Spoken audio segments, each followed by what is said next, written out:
I stood in my empty dream house, sunlight streaming through the picture windows I had fallen in love with the moment I first walked through that front door.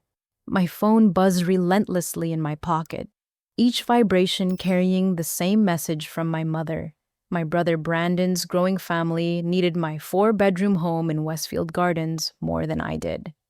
After 29 years of being the family scapegoat, while Brandon remained the untouchable golden child, this final demand shattered something deep inside my chest. But instead of screaming or crying like they expected, I smiled and calmly agreed to make arrangements. What my family had no idea about was the plan I had already set in motion, one that would leave them absolutely screaming in fury and complete disbelief. The phone call that changed everything came on a Tuesday evening while I was unpacking boxes in my new kitchen. I had just finished arranging my grandmother's china in the oak cabinets when my mother Linda's voice cut through my peaceful moment like a chainsaw through silk. "Madeline, we need to talk about your housing situation," she announced without any greeting or pleasantries. Her tone carried that familiar edge of authority she had wielded over me since childhood, the same voice that had convinced me I was never quite good enough, never quite deserving of the attention Brandon received effortlessly. "No, what about my housing situation, Mom?" I asked, though something cold was already forming in my stomach. I had learned to recognize that particular tone, the one that usually preceded demands disguised as family obligations. "Well, your brother Brandon and Ashley are expecting another baby, and their apartment is becoming completely inadequate for their growing family. 3 children cannot continue sharing one bedroom while you rattle around in that enormous house all by yourself." The presumption in her voice struck me like a physical blow. Enormous house, as if my modest 4-bedroom home in a middle-class neighborhood was some kind of mansion. As if the years I had spent saving every penny, working overtime, and skipping vacations to afford this place meant nothing compared to Brandon's needs. "Mom, I just bought this house 6 months ago. I have a 30-year mortgage and—" "Brandon needs space for his family, Madeline. You have 4 bedrooms for one person. It's selfish and wasteful." Selfish. The word that had defined my entire childhood thrown at me whenever I wanted anything for myself. When I asked for piano lessons, like Brandon got guitar lessons, I was selfish. When I needed a car for my job while Brandon got handed the keys to Dad's truck, I was selfish. When I worked through college while Brandon partied on the family's dime somehow, I was still the selfish one.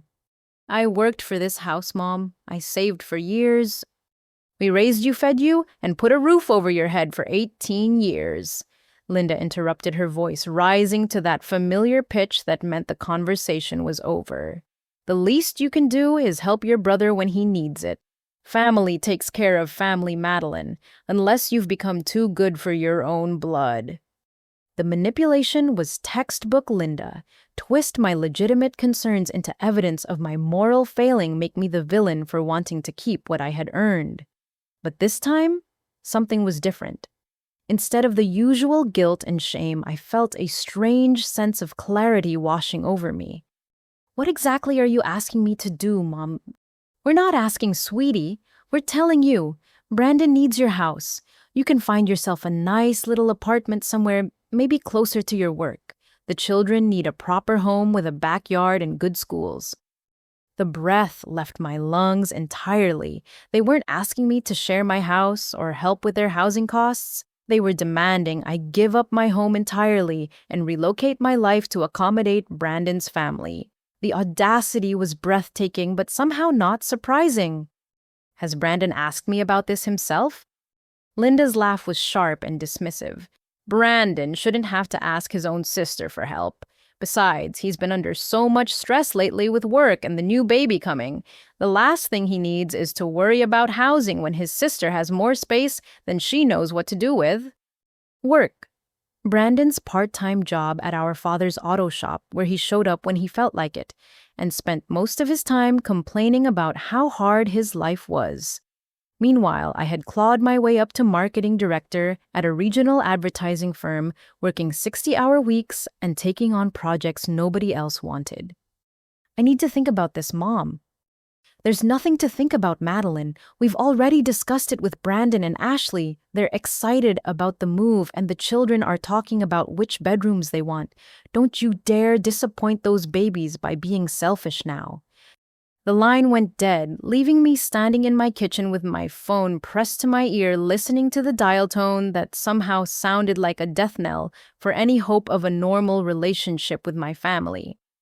But as I stood there among my unpacked boxes, surrounded by the walls I had dreamed of owning since I was 12 years old, something hardened inside my chest. For the first time in my life, I wasn't going to roll over and accept their demands. I wasn't going to be the family's sacrificial lamb anymore. I was going to fight back, but not in the way they expected. Brandon showed up at my house the following Saturday morning without calling first, which was typical of his complete disregard for boundaries. I was still in my pajamas drinking coffee and reading the newspaper on my front porch when his rusted pickup truck rumbled into my driveway, followed by Ashley's minivan packed with their 3 children. Emma, Tyler, and baby Chloe spilled out of the vehicles like they owned the place, which apparently they thought they did. Brandon strutted up my front walkway with the confidence of a man who had never been told no in his entire 32 years of existence. "Hey sis, thought we'd come check out the new place," he announced, already pushing past me through my front door without waiting for an invitation. "Ashley wants to see what we're working with for the renovations." Renovations. The word hit me like ice water. "What renovations, Brandon?" Ashley appeared beside him. Baby Chloe balanced on her hip and began surveying my living room with the calculating gaze of someone planning a hostile takeover. "Well, this wall definitely has to come down," she said, pointing to the wall between my living room and kitchen. "We need an open concept for entertaining, and with 4 children, we'll need all the space we can get." 4 children. They were counting the new baby as if my house was already theirs, as if my opinion didn't matter at all. "The kitchen is way too small for a family." Ashley continued, pulling out her phone to take pictures of my carefully chosen cabinets and countertops. "We'll need to extend it into the dining room and put in an island. Granite countertops? Of course, none of this laminate stuff." Brandon was already measuring the hallway with a tape measure he had pulled from his back pocket, calling out numbers to Ashley, who was making notes in a small notebook. "The master bedroom can stay, but we'll need to add a master bathroom," he said. "And the basement needs to be finished. I'm thinking a full man cave down there with a bar and big screen television." The casual way they discussed destroying my home sent rage flooding through my veins. These weren't suggestions or requests. They were plans already in motion, decisions made without consulting the person who actually owned the property. Brandon slowed down. "Nobody said anything about renovations or..." Come on, Madeline, don't be dramatic. Obviously, the place needs work to accommodate our family." Brandon's voice carried that familiar note of condescension, the tone that suggested I was being unreasonable for questioning his vision. "Mom and Dad explained the situation to you. We need a real home for the kids, not some cramped apartment." Emma and Tyler had disappeared upstairs, and I could hear them running through my bedrooms, their voices echoing as they claimed spaces. "I want the pink room," Emma shouted. "Tyler can have the blue one." "Ashley, maybe you should get the children," I started, but she waved me off dismissively. "They're just excited about their new rooms. Children adapt so quickly to change." Their new rooms, in my house, bought with my money, furnished with my belongings. Brandon returned from the basement, shaking his head disapprovingly. "Definitely needs work down there. Good thing I already started the paperwork for the renovation loan." My blood turned to ice. "What paperwork?" He pulled a manila folder from his back pocket and handed it to me with a grin that made my skin crawl. "Pre-approval for a home equity loan. $60,000 should cover the major renovations we need. I used your income information and credit score from when you helped me with that car loan application last year." The folder trembled in my hands as I opened it. Official bank documents with my name, my social security number, my employment information, all used without my permission to secure a loan against my property. At the bottom of the application, someone had forged my signature with remarkable accuracy. Brandon, you can't use my information to apply for loans. That's identity theft. His laugh was sharp and ugly. Identity theft. Come on, sis. It's family. Besides, you'll benefit from the renovations, too. The house value will increase significantly. I won't benefit because this is my house and I'm not giving it to you. The words came out stronger than I had intended, and the room fell silent except for the sound of the children running upstairs.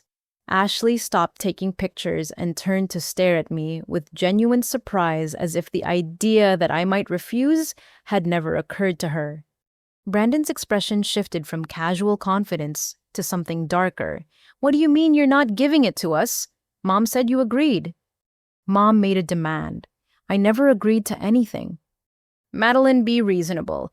Ashley's pregnant, we have 3 kids, and you're living alone in a house meant for a family. It's selfish to keep all this space to yourself when children need a proper home. Selfish. There was that word again, the family's favorite weapon for beating me into submission. But this time, instead of guilt, I felt something else rising in my chest. Anger. Pure, clean anger that burned away years of conditioning and self-doubt. My house is not your solution to your housing problems, Brandon. Find your own place. Ashley stepped forward, shifting baby Chloe to her other hip. Madeline, we've already told the children about the move. Emma's been drawing pictures of her new bedroom, and Tyler's been telling his friends at school. You can't disappoint them now. The manipulation was breathtaking. Use the children as emotional leverage, make me responsible for their disappointment when their parents had created the situation by making promises they had no right to make. You shouldn't have told them anything without talking to me first. We shouldn't have to ask permission to provide a proper home for our children, Ashley shot back, her voice rising. What kind of aunt refuses to help her nieces and nephews? Brandon moved closer, and for the first time I noticed how much bigger he was than me, how his presence seemed designed to intimidate. Look, Madeline, this can go easy or it can go hard, but either way, we're moving in. Mom and Dad are on our side, and you know how this family works. You can cooperate and make this smooth, or you can be difficult and make everyone miserable. Your choice. The threat was clear, wrapped in family language, but a threat nonetheless. Submit or face the full force of the family's manipulation and pressure. It was the same dynamic that had ruled my childhood, adolescence, and early adulthood. But I was no longer a child, and this was my house. Get out, I said quietly. Brandon blinked. What? Get your family out of my house, now. Madeline, don't be ridiculous. Get out of my house or I'm calling the police. For a moment, nobody moved. Then Ashley huffed loudly and called for the children, who came thundering down the stairs with disappointed expressions. We'll be back, she announced, as if this was just a temporary setback. This isn't over.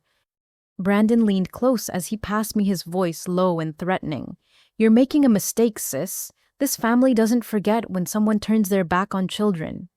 After they left, I sat in my living room for a long time, staring at the loan documents Brandon had left behind. The papers felt heavy in my hands, weighted with the implications of what my family was willing to do to get what they wanted. But what terrified me most was the realization that this was only the beginning. The family meeting was called for the following Sunday at Robert's auto shop, which should have been my first warning that this was going to be an ambush rather than a discussion. My father owned Riverside Auto Repair, a small garage that had supported our family for decades, though barely, and often with Brandon's help that consisted mostly of showing up late and leaving early. When I arrived, I realized the scope of what I was facing. This wasn't just my immediate family. Linda had assembled what amounted to a family tribunal. Aunt Helen, Uncle Steve, Cousin Derek, and even my elderly Uncle Frank, who rarely left his house anymore. They were all seated in the small office space above the garage, arranged in a semicircle like some kind of intervention panel. "Sit down, Madeline," Robert commanded, pointing to the single folding chair positioned in the center of the circle. The setup was clearly designed to make me feel isolated and outnumbered, which it did. Linda spoke first, her voice carrying the practiced tone of someone delivering a rehearsed speech. "We've asked everyone here because we're concerned about your recent behavior. Turning away your own brother and his children shows a selfishness that frankly shocks all of us. What shocks me is that you promised my house to Brandon without asking me," I replied, trying to keep my voice steady despite the familiar churning in my stomach that family confrontations always triggered. Uncle Steve leaned forward in his chair, his weathered face set in disapproval. "Young lady, I raised 4 children in a house half the size of yours. Your brother has 3 little ones with another on the way, and you're hoarding space like some kind of miser." Aunt Helen nodded vigorously. "When I was your age, I gave up my dream of college to help raise my younger siblings. Family comes first, always. That's how we were raised." The familiar guilt tactics were being deployed with military precision. Make me feel selfish for wanting to keep what I had earned, compare my situation to their sacrifices, and paint my reasonable boundaries as moral failures. "I worked for 12 years to save enough to buy this house," I said, looking around the circle of disapproving faces. "I have a 30-year mortgage, property, taxes, insurance, and maintenance costs. I can't just give it away." Robert pulled out a manila folder thick with papers and spread them across the desk. "We've done the math, Madeline. With your salary and the home equity loan Brandon already got approved, you can easily afford the renovations and still have money left over." The home equity loan. They were treating Brandon's identity theft as a done deal, as if forging my signature was just a minor paperwork issue. "Brandon used my personal information without permission to apply for that loan. That's a federal crime." Linda's laugh was sharp and dismissive. "Federal crime? Don't be melodramatic. He's your brother, helping to improve your property value. You should be thanking him for taking the initiative." Taking the initiative to commit fraud. Derek, my cousin, who worked for the county's Child Protective Services Department, cleared his throat significantly. "Madeline, I have to say your attitude toward your nieces and nephews is concerning. These children need stability and a proper home environment. Your refusal to help is creating trauma for them." The implication was clear and terrifying. Derek was hinting that he might use his position to investigate my fitness around children, create official records, questioning my character that could follow me professionally and personally for years. Uncle Frank, who had been silent until now, spoke up in his wavery voice. "In my day, families stuck together. When my brother lost his farm, he moved in with us for 2 years. We made it work because that's what families do." The stories began then, a coordinated assault of family history, designed to make me feel like I was betraying generations of family loyalty. Aunt Helen talked about sleeping 3 to a bed during the Depression. Uncle Steve described working 2 jobs to support his parents and siblings. Linda shared tearful memories of her mother giving up her own dreams to care for relatives. Each story was designed to make me feel smaller, more selfish, more unreasonable for wanting to protect my own financial security and independence. The message was clear: good family members sacrifice everything for the family unit, and my reluctance to give up my house proved I was fundamentally flawed as a person. "We've made some decisions," Robert announced, his voice carrying the finality of a judge delivering a sentence. "Brandon and his family will be moving into your house within 30 days. The renovations will begin immediately after, funded by the home equity loan. You can either cooperate and help make this transition smooth, or you can be difficult and force us to take legal action." Legal action, another threat wrapped in family language. "What legal action?" I asked, though I dreaded the answer. Linda smiled, but there was nothing warm about it. "We've consulted with a lawyer about guardianship proceedings.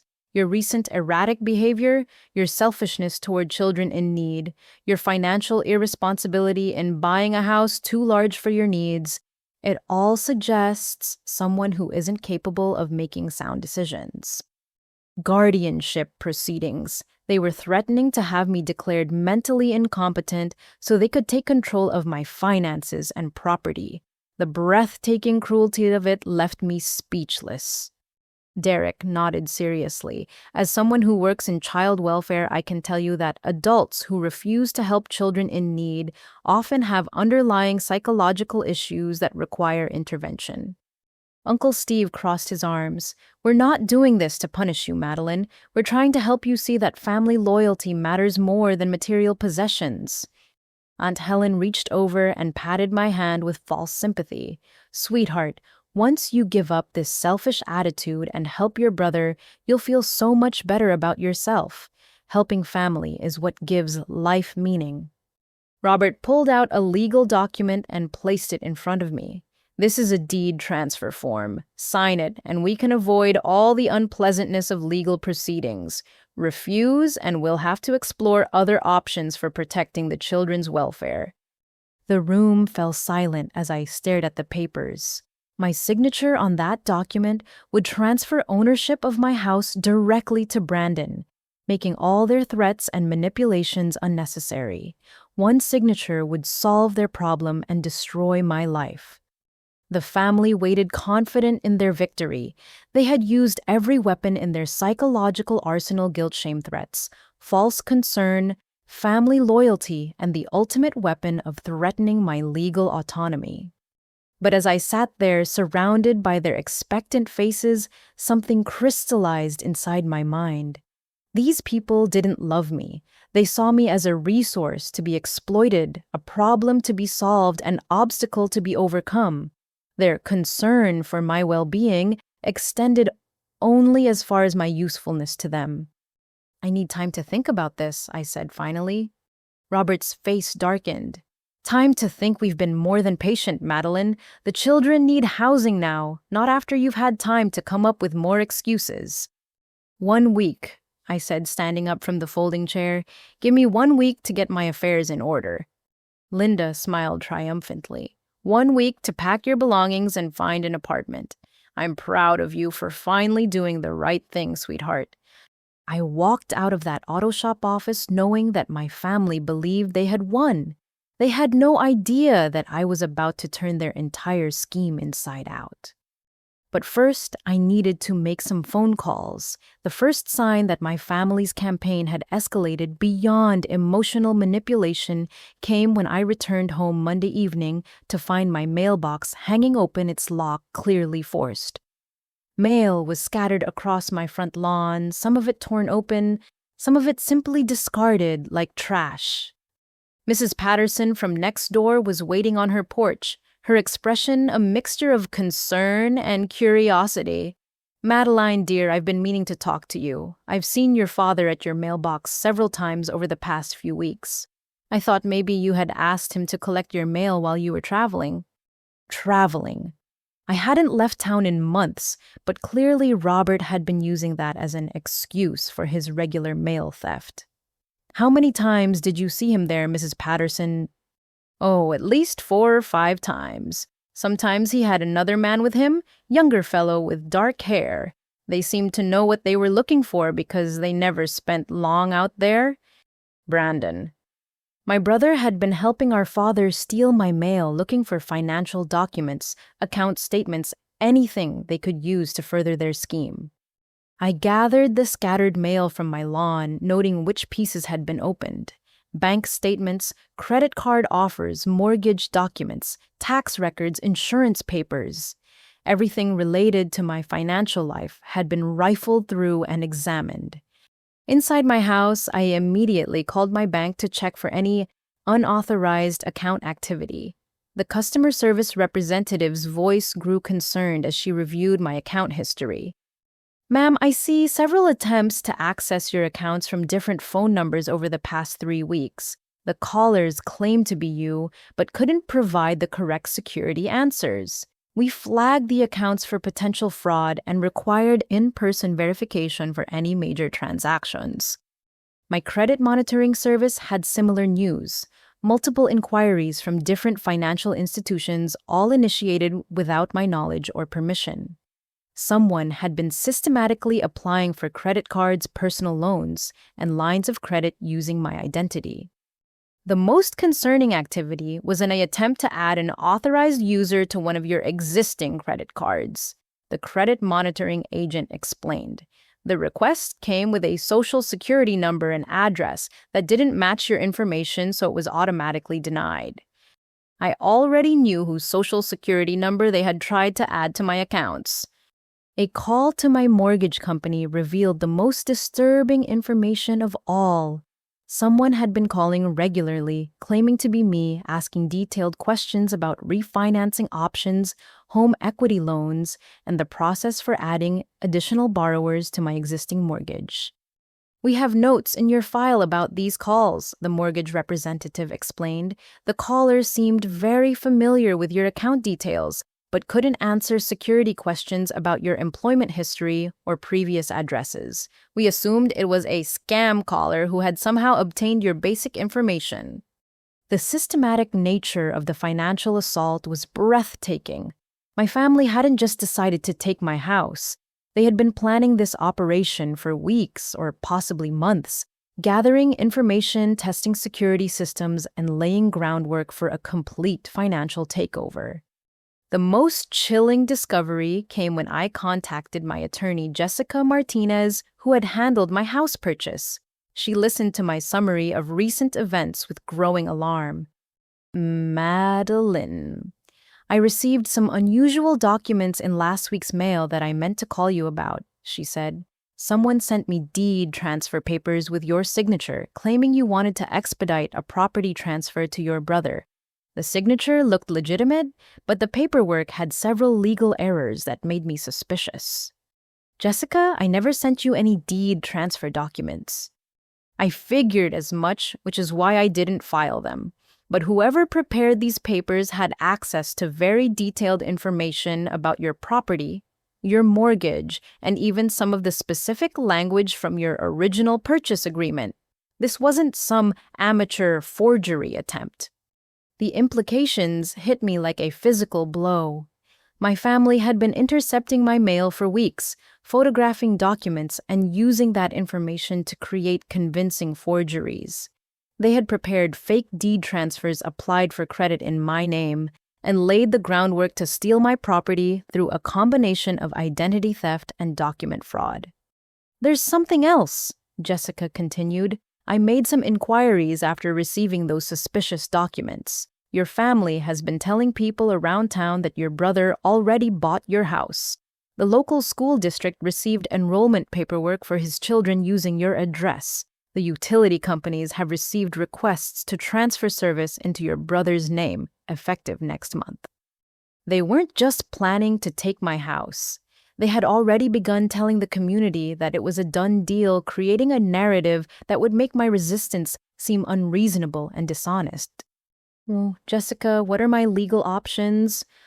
"For the identity theft and mail theft, we're looking at federal crimes with serious penalties. The forged documents constitute fraud. But Madeline, you need to understand that fighting family members in court is extremely expensive and emotionally devastating. Are you sure you want to go down this road?"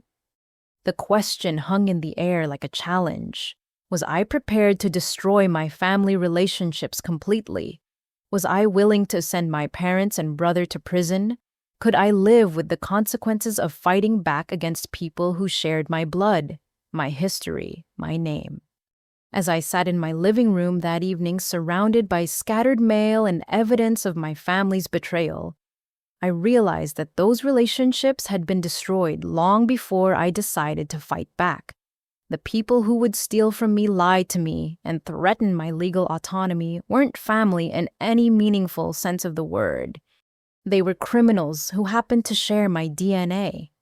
But what they didn't know was that I had been making preparations of my own. While they had been planning to steal my house, I had been planning something that would make their scheme completely impossible. The time for defensive measures was over. It was time to go on the attack. My phone rang, interrupting my thoughts. Linda's name appeared on the caller ID, and I answered with a smile they couldn't see but could probably hear in my voice. "Hi, Mom. I've been thinking about what everyone said at the meeting." "Oh, sweetheart, I'm so glad you're being reasonable about this. Your father and I knew you'd do the right thing once you had time to think it through." "Absolutely, I agreed. I've made some decisions that I think will surprise everyone." I had no idea how true those words would turn out to be. The confrontation I had been dreading finally happened Tuesday evening when I showed up at Brandon's apartment unannounced, carrying a folder full of evidence about the mail theft and financial fraud. I needed to understand exactly what was driving this desperate grab for my house because their behavior had escalated far beyond normal family dysfunction into criminal territory. The apartment complex where Brandon lived with Ashley and their children was a modest two-story building in a working-class neighborhood, not luxurious, but certainly adequate for a small family. As I climbed the stairs to their second-floor unit, I could hear shouting coming from behind their door. "You promised me you would figure this out." Ashley's voice was shrill with panic. "They called again yesterday, Brandon. They know where we live." "Keep your voice down," Brandon hissed. "The kids don't need to hear this." I knocked on the door and the apartment fell silent. After a long moment, Brandon opened it, his face immediately shifting to that false smile he always wore when he needed something. "Madeline, what a surprise. Come in, come in. Ashley was just saying how much she missed talking to you."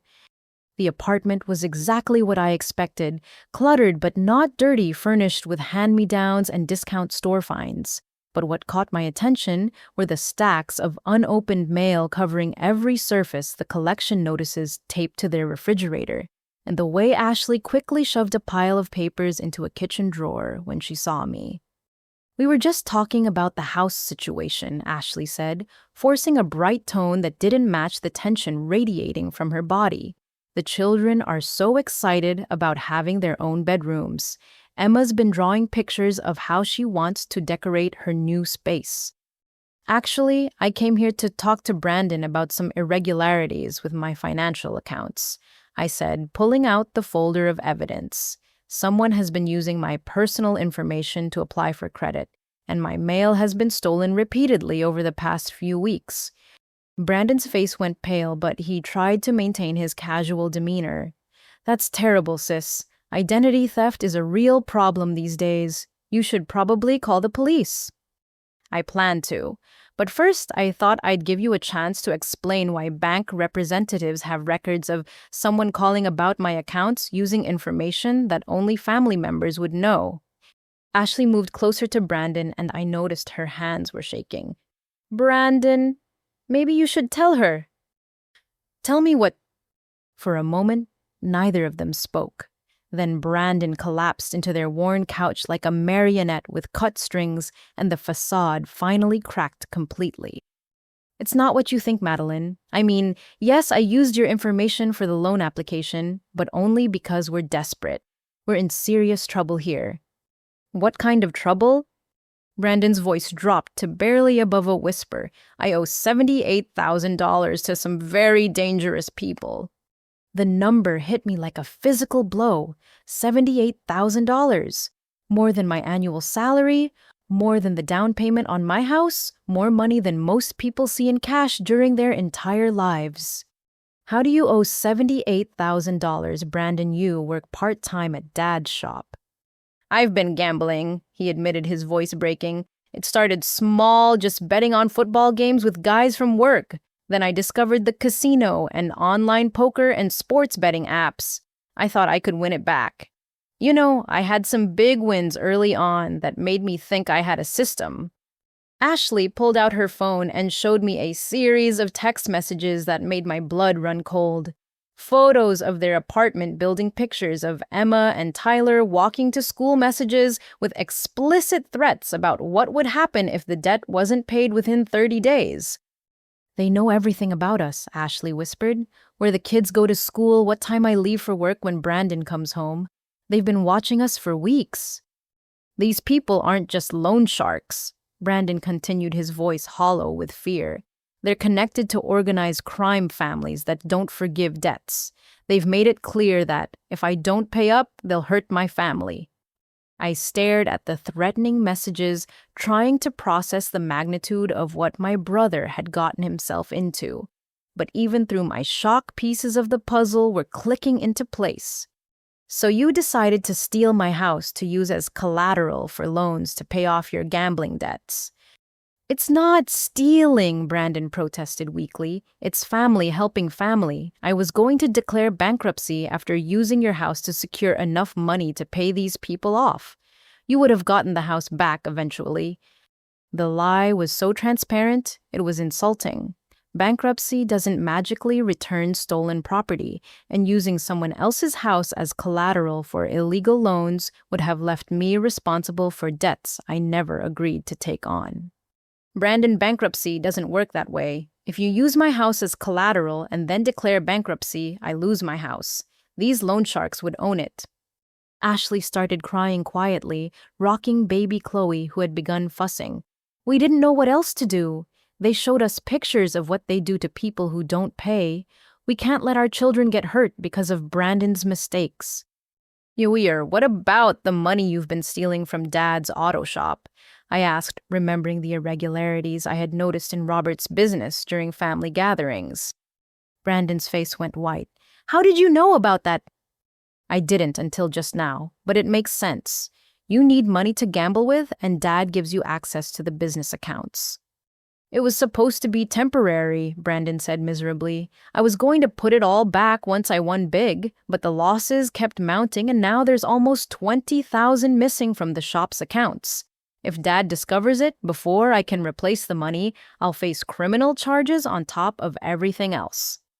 The scope of Brandon's financial crimes was staggering. Identity theft, mail fraud, embezzlement from the family business, and now involving my property in illegal loan schemes with organized crime figures. He hadn't just made some bad bets. He had systematically destroyed his life and was now trying to drag me down with him.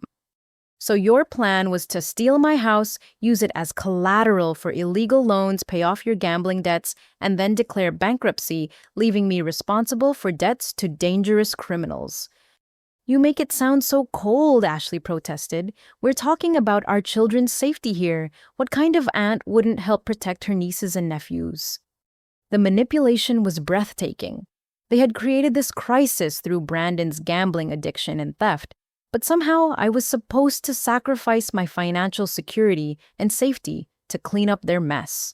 More than that, they expected me to feel guilty for not eagerly volunteering to become a target for organized crime debt collectors.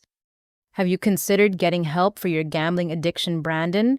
Or maybe getting a full-time job or telling Dad about the missing money and working out a repayment plan? There's no time for any of that. Brandon snapped, some of his old arrogance returning. These people want their money in 3 weeks, or they start hurting my family. Your house is the only asset we can access quickly enough to solve this problem.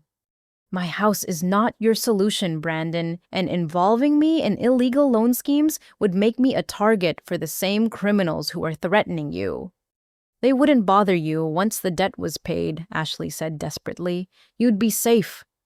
The naivety was stunning, as if organized crime figures were known for their reliability and ethical business practices, as if they would simply walk away from someone whose house had been used to pay off illegal debts. But what disturbed me most was the realization that my entire family had known about Brandon's situation and decided that sacrificing me was an acceptable solution. They weren't trying to protect Brandon's children. They were trying to protect themselves from the consequences of enabling his destructive behavior for years. I can't help you, Brandon, and I won't let you use my house to dig yourself deeper into debt with dangerous criminals. Then you're sentencing my children to whatever these people decide to do to them, Ashley said, her voice cold with accusation. I hope you can live with that. The guilt trip was expertly delivered, but I had finally learned to recognize emotional manipulation for what it was. Brandon's gambling addiction was not my responsibility. His debts were not my obligation. His children's safety was not something I could protect by destroying my own life. Your children's safety is your responsibility, not mine. If you're genuinely afraid for their welfare, contact the police or the FBI about the threats you've received. We can't involve law enforcement, Brandon said quickly. These people have connections everywhere. Calling the cops would just make things worse. I stood up to leave, but Brandon grabbed my arm with more force than necessary. Madeline, please. I'm begging you. I know I've made mistakes, but I'm still your brother. Don't let your pride destroy my family.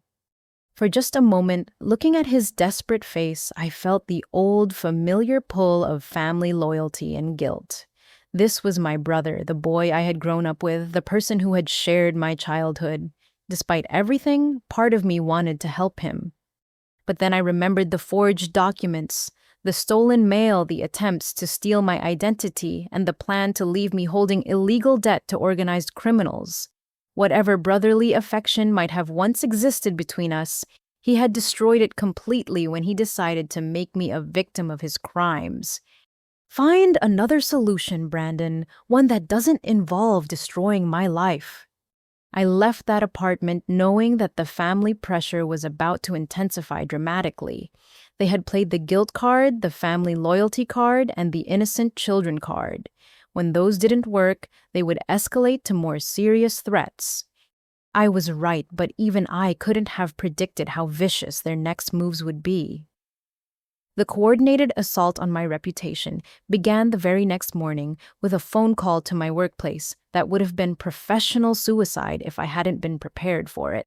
Aunt Helen, speaking in the concerned tone of a worried family member, contacted my company's human resources department, claiming I was having a severe psychological breakdown and needed immediate intervention.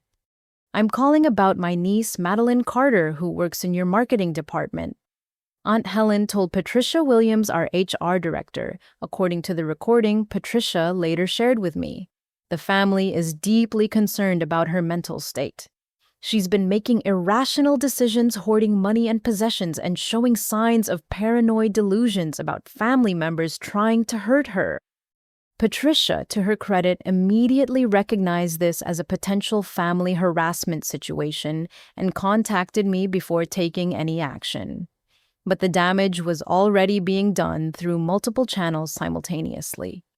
Derek, my cousin who worked for Child Protective Services, had begun what he called informal documentation of my erratic behavior around children. He contacted neighbors asking leading questions about whether they had observed me acting strangely, showing hostility toward families with children, or displaying signs of mental instability. I'm just concerned about her welfare, Derek told Mrs. Patterson, according to what she later reported to me.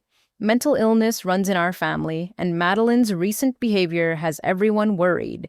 Has she seemed agitated lately? Angry toward children? Sometimes people having breakdowns become fixated on perceived slights from family members. The sophistication of their campaign was terrifying. They weren't just making random accusations. They were building a documented case using their professional positions and community connections. Derek's involvement with CPS gave his concerns official weight, while Aunt Helen's history as a retired nurse made her mental health observations seem credible. Uncle Steve had taken a different approach, focusing on my financial behavior as evidence of instability. He visited my bank, claiming to be concerned about my ability to manage money responsibly, and asked whether they had noticed any unusual account activity or poor financial decisions. My niece recently bought a house that's far beyond her means, he told the bank manager, according to the report I later obtained. The family is worried she's developing a spending addiction or maybe gambling problem. She's been secretive about her finances and hostile when we try to help. The irony of him accusing me of gambling problems while protecting Brandon's actual gambling addiction would have been funny if it weren't so malicious. But the most disturbing development came when Derek called me directly, his voice carrying the authority of his professional position. Madeline, I need to talk to you about some concerning reports I've been receiving about your interactions with children. As someone who works in child welfare, I have an obligation to investigate any allegations of adults who might pose a risk to minors. What allegations, Derek? Multiple family members have expressed concern about your hostility toward your brother's children and your refusal to help ensure they have adequate housing. This kind of callous disregard for children's welfare is often a warning sign of deeper psychological issues. The threat was clear. Derek was preparing to use his professional position to investigate me as a potential threat to children, which would create official records that could follow me for years and potentially destroy my career and reputation. Derek, you know those allegations are false. You also know that Brandon owes dangerous criminals $78,000 and has been stealing from Dad's business. Maybe CPS should be concerned about children living in a household targeted by organized crime. I don't know anything about gambling debts, Madeline. What I know is that you're refusing to help house children when you have the means to do so, and that kind of selfishness toward vulnerable minors is exactly what we're trained to watch for. The conversation ended with Derek informing me that he would be filing a formal report about my concerning attitude toward child welfare and recommending that his department monitor my behavior going forward. Linda coordinated the psychological pressure campaign with military precision. She called my closest friends, expressing tearful concern about my mental state and asking them to intervene before I made decisions I would regret. She contacted my church, my gym, my neighborhood association, anywhere I had social connections, spreading the narrative that I was having a breakdown and needed help. I'm so worried about Madeline, she told my friend Sarah from book club. She's always been a little unstable, but lately she's become paranoid and angry. She's accusing family members of trying to hurt her and refusing to help her own brother's children. We think she might need professional intervention, but she won't listen to family. Maybe she'd listen to friends.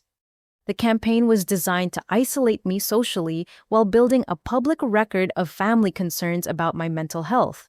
If I fought back against their schemes, they could point to months of documented, erratic behavior as evidence that I wasn't competent to make my own decisions. But the most chilling development came when Linda called my ex-boyfriend Danny, who I hadn't spoken to in over 2 years. I know you and Madeline broke up a while ago, but I'm hoping you might be willing to help us help her, Linda told him. She's been showing signs of the same instability that caused problems in your relationship. The family is considering guardianship proceedings to protect her from making destructive decisions, and we might need testimony about her past psychological issues. Danny, confused and concerned, called me immediately. Madeline, your mother contacted me asking about our relationship and whether you had mental health problems when we were together. What's going on? My family is trying to steal my house, and when I refused to cooperate, they decided to have me declared mentally incompetent. That's insane. You're one of the most mentally stable people I know. Our relationship ended because I wasn't ready for commitment, not because you had psychological problems. But the damage was already done. Danny's call confirmed that my family was actively recruiting people from my past to testify against me in potential legal proceedings. They had been planning this character assassination campaign for weeks, gathering ammunition they could use if I continued to resist their demands. The final blow came when Uncle Frank, the family patriarch, called me with an ultimatum that was clearly scripted by Linda and Robert. Madeline, I've lived 87 years and I've never seen family turn against each other like this. Your parents are good people who raised you right, and your brother is a father trying to provide for his children. If you can't see past your own selfishness to help family in need, then you're not the granddaughter I thought I raised. The emotional manipulation was expertly crafted to hit every guilt trigger they had installed during my childhood. question my character, invoke family honor, threaten to withdraw the approval I had spent decades trying to earn. Uncle Frank, did anyone tell you that Brandon owes $78,000 in gambling debts to organized crime figures who are threatening his children? Did they mention that he's been stealing from Dad's business and using my identity to apply for fraudulent loans, Darb? I don't know anything about that, sweetheart. What I know is that children need homes and you have more space than you need. The rest is just excuses. That night, I sat in my living room making a list of everyone who had contacted me or been contacted about me in the past week. The coordination was impressive and terrifying. Family members, friends, coworkers, neighbors, professional contacts, even people from my distant past. They had conducted a comprehensive campaign designed to destroy my credibility, isolate me socially, and build a legal case for having me declared incompetent. But what they didn't know was that I had been documenting everything. Every threatening phone call, every false allegation, every attempt to manipulate my professional and personal relationships. I had been building my own case, one that would expose their criminal conspiracy for what it really was. The war was escalating, but I was no longer fighting defensively. Tomorrow, I would begin fighting back in ways they never saw coming. The phone rang one more time that evening. Linda's voice was sugary with false concern. "Sweetheart, I hope you've been thinking about everything the family discussed with you. We hate seeing you struggle like this, and we just want to help you make the right decision." "I've been thinking, Mom. In fact, I've made some decisions that I think will surprise everyone." "Oh, I'm so glad to hear that. Your father and I knew you'd come to your senses once you had time to consider what's really important." "Absolutely. Family is what's important. And I've realized that true family members don't lie to each other, steal from each other, or try to destroy each other's lives when they don't get what they want." There was a long silence on the other end of the line. "I'll talk to you soon, Mom. Very soon." The ambush at work happened Friday morning, exactly 1 week after the family meeting at Robert's auto shop. I arrived at the offices of Peterson and Associates Marketing to find Patricia Williams, our HR director, waiting at my desk with a concerned expression that immediately set off alarm bells. "Madeline, I need to speak with you privately. There's been a serious allegation made against you that requires immediate investigation." Patricia led me to the conference room where my boss, Marcus Chen, was already seated along with Janet Foster from legal and Tom Richardson from corporate security. The setup felt ominously like the family meeting designed to make me feel outnumbered and defensive. "Madeline, we received a call yesterday from individuals claiming to be your parents." Patricia began consulting a legal pad covered with notes. "They allege that you've been embezzling funds from client accounts to support what they called an excessive lifestyle beyond your legitimate income." The accusation hit me like ice water. Embezzlement was a career-ending charge that would follow me for the rest of my professional life, regardless of whether the allegations were proven true or false. Marcus leaned forward, his expression serious, but not hostile. "They provided specific information about your recent home purchase, claiming that your salary couldn't possibly support a 4-bedroom house in Westfield Gardens without additional income sources. They suggested we investigate your expense reports and client account access for irregularities." Janet opened a manila folder and spread financial documents across the table. "We've conducted a preliminary review of your accounts and found several large cash deposits over the past year that don't correspond with your salary payments. Can you explain the source of these deposits?" I recognized the deposits immediately. They were transfers from my savings account to checking overtime payments from special projects and tax refund deposits. All completely legitimate, all carefully documented in my personal financial records. "Those deposits are from legitimate sources," I explained. "Overtime payments, savings transfers, tax refunds, and some freelance consulting work I did on weekends." Tom pulled out a laptop and turned it toward me. We've also reviewed your computer access logs and found some unusual activity. Late night logins, access to client financial data outside normal business hours, and downloads of sensitive account information. The computer activity was easily explained.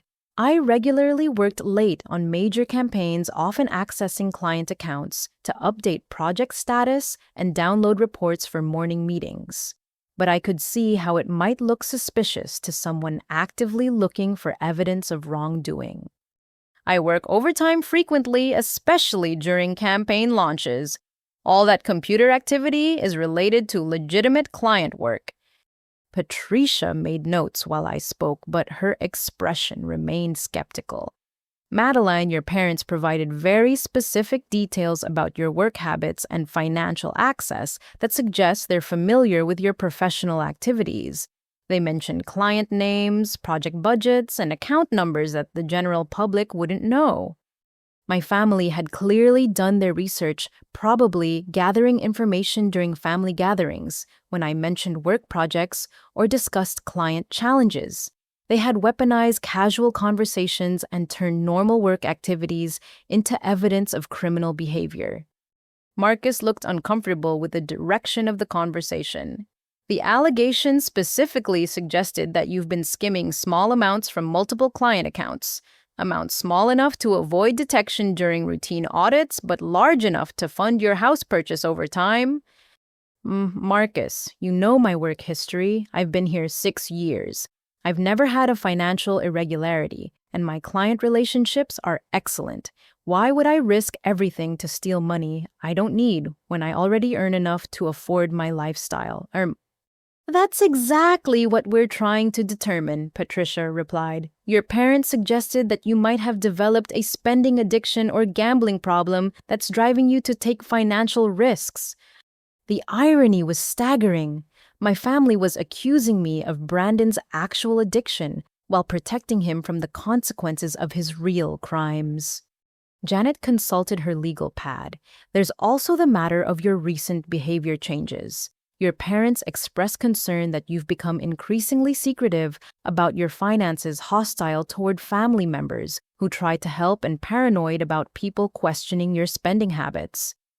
My family has been demanding that I give them my house for my brother's family. When I refused, they began a campaign of harassment and false accusations. Of course, I've become defensive about my finances when they're trying to steal my property. Tom leaned back in his chair, studying my face for signs of deception.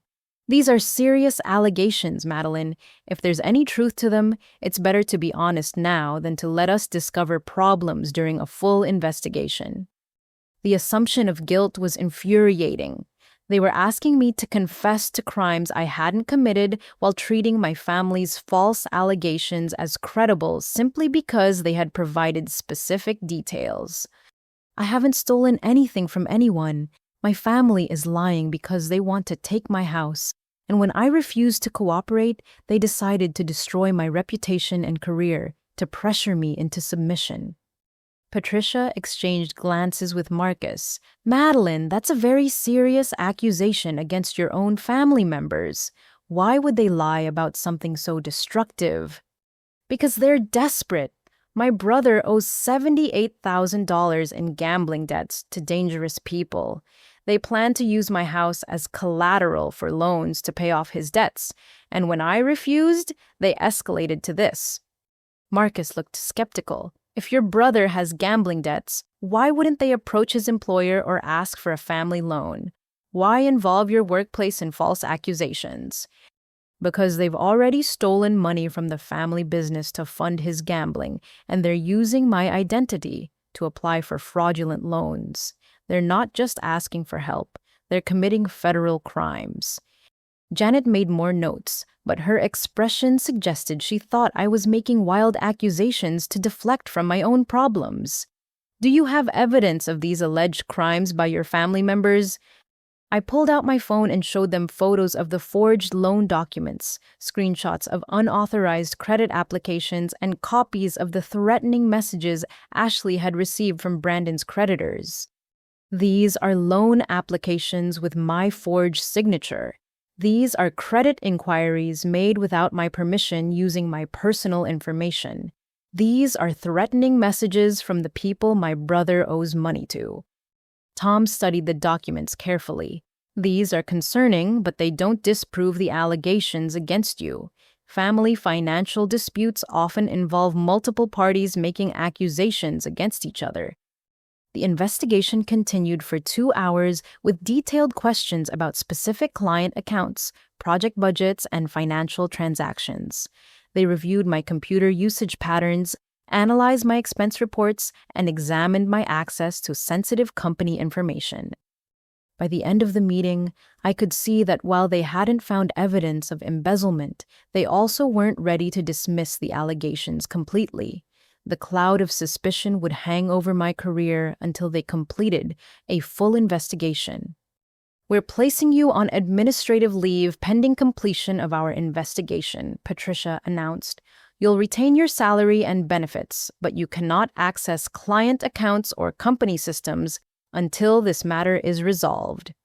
Administrative leave. The kiss of death for career advancement, regardless of the investigation's outcome. Even if I was completely cleared, colleagues would always wonder whether I had actually stolen money and gotten away with it. Marcus walked me to my desk to collect personal items, his discomfort obvious. "Madeline, off the record, I hope this is all a misunderstanding. You're one of our best employees, and I hate seeing you go through this." "It is a misunderstanding, Marcus. My family is trying to destroy my career because I won't let them steal my house." "If that's true, then the investigation will clear you completely. But until then, we have to follow company policy for financial misconduct allegations." As I packed my personal belongings into a cardboard box, I could see colleagues staring and whispering. Word would spread quickly through the office that I was being investigated for embezzlement. Even if the charges were completely disproven, some people would always believe there had been smoke behind the fire. Patricia handed me a business card as I prepared to leave.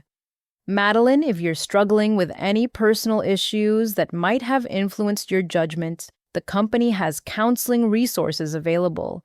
Sometimes good people make bad decisions when they're under pressure." The assumption that I must have done something wrong was maddening. Despite 6 years of exemplary performance, despite evidence that my family was actively trying to frame me, despite documentation of their criminal activity, the company was treating me as guilty until proven innocent. But as I walked to my car carrying that box of personal items, I realized that my family had made a critical mistake. By attacking my workplace, they had escalated from civil matters to federal crimes. The false accusations against my employer created evidence of conspiracy and fraud that would be much harder to dismiss than family disputes over property. They thought they were cornering me, but they had actually provided me with the ammunition I needed to destroy them completely. That afternoon, I made a phone call that would change everything. "FBI Financial Crimes Division Agent Sarah Mitchell speaking." "Agent Mitchell, I'd like to report a conspiracy involving identity theft, mail fraud, workplace harassment, and organized crime debt collection, and I have evidence." The lawsuit papers were served Monday morning while I was still on administrative leave from work, delivered by a process server who looked apologetic as he handed me the thick manila envelope. Inside were legal documents that took my breath away with their audacity and sophistication.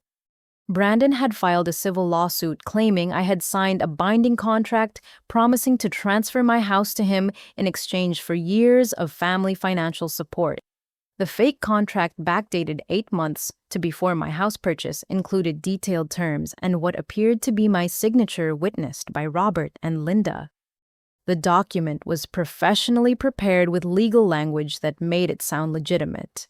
It referenced specific dates, monetary amounts, and family circumstances that would be convincing to anyone who didn't know the truth.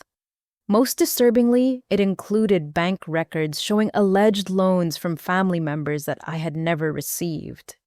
The lawsuit demanded immediate possession of my house, plus $60,000 in damages for their moving expenses, lost time, and emotional distress caused by my breach of contract.